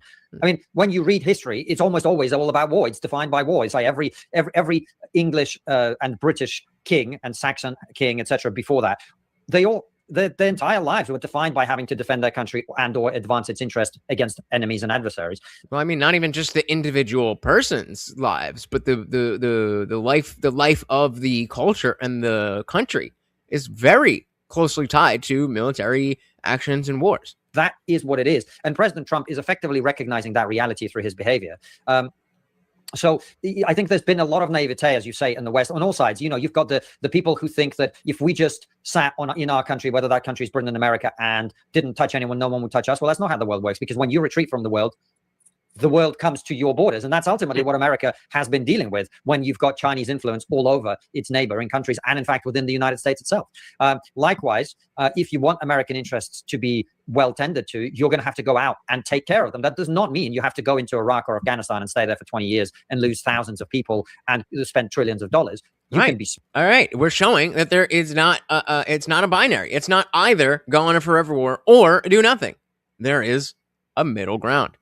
Because I'm a frontline fighter and willing to die where I stand for the rights of all people. But the hatred has run so fast that now all we have left to fight for are rights to exist. Bars. And lose thousands of people and spend trillions of dollars. You can be smart with it, which I think is what Trump is showing. But what he has done it would be if they actually tried. Strikes on Iran and now with Venezuela is give a massive smackdown to anybody who thought that this is their time to challenge American dominance. Completely. And the reason that Venezuela has been the focal point is because it is geographical proximity to the United States, but also how rich in resources it is. Not just oil, but all of the rest of it.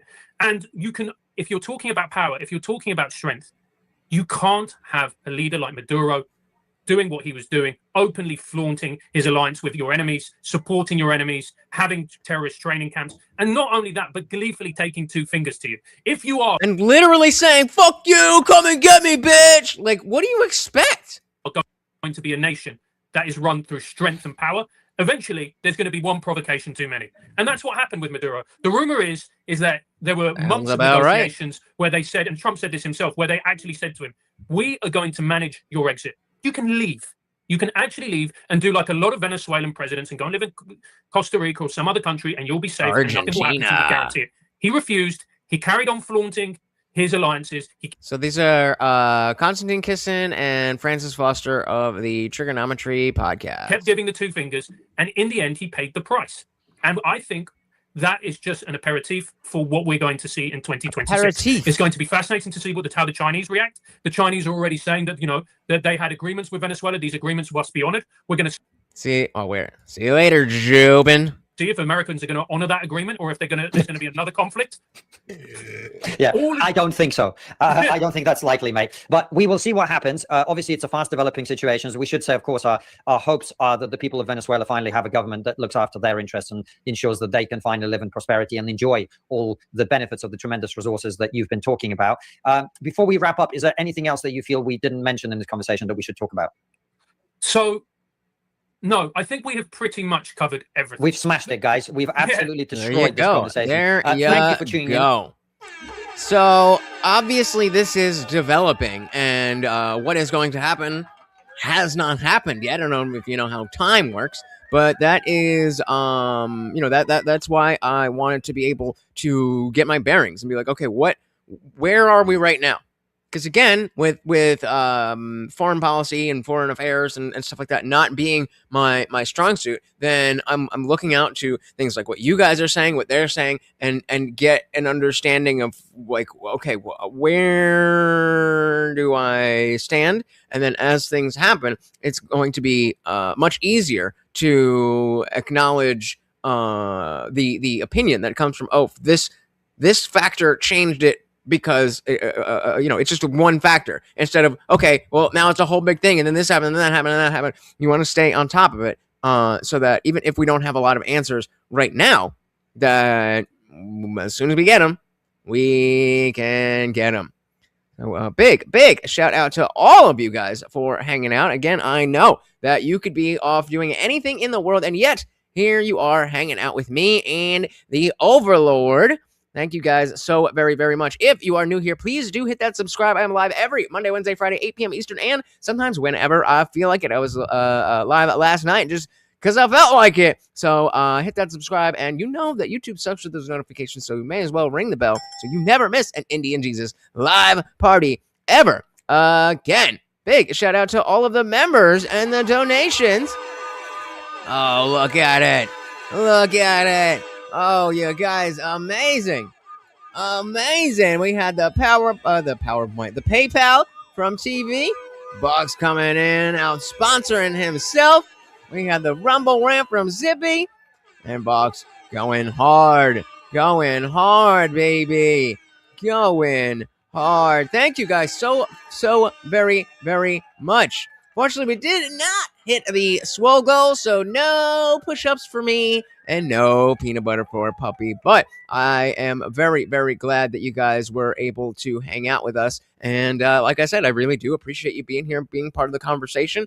I don't know about other content creators and other people. My goal is not to come here and tell you, I have all the right answers. This is what you should think. That's not what we're doing here. And I'm not smart enough to do that if I wanted to. So I'm very cognizant about trying to build the conversation and the community. So make sure if you have not joined the free Discord, I'll drop the link to that one more time. And if you are a member, then we are headed right over to the after party. Remember, if you guys are there, I'll join, but if nobody's there, then I got work to do. So thank you again, guys. Very, very, very much appreciated. I will try to be as safe as possible. You guys do the same. Until next time, once again, guys, that is Morty the Overlord, and I have been your host, Lutch, a.k.a. the Indian Jesus, here to resurrect the second coming of common sense. Until next time, guys, we are out of here. Peace.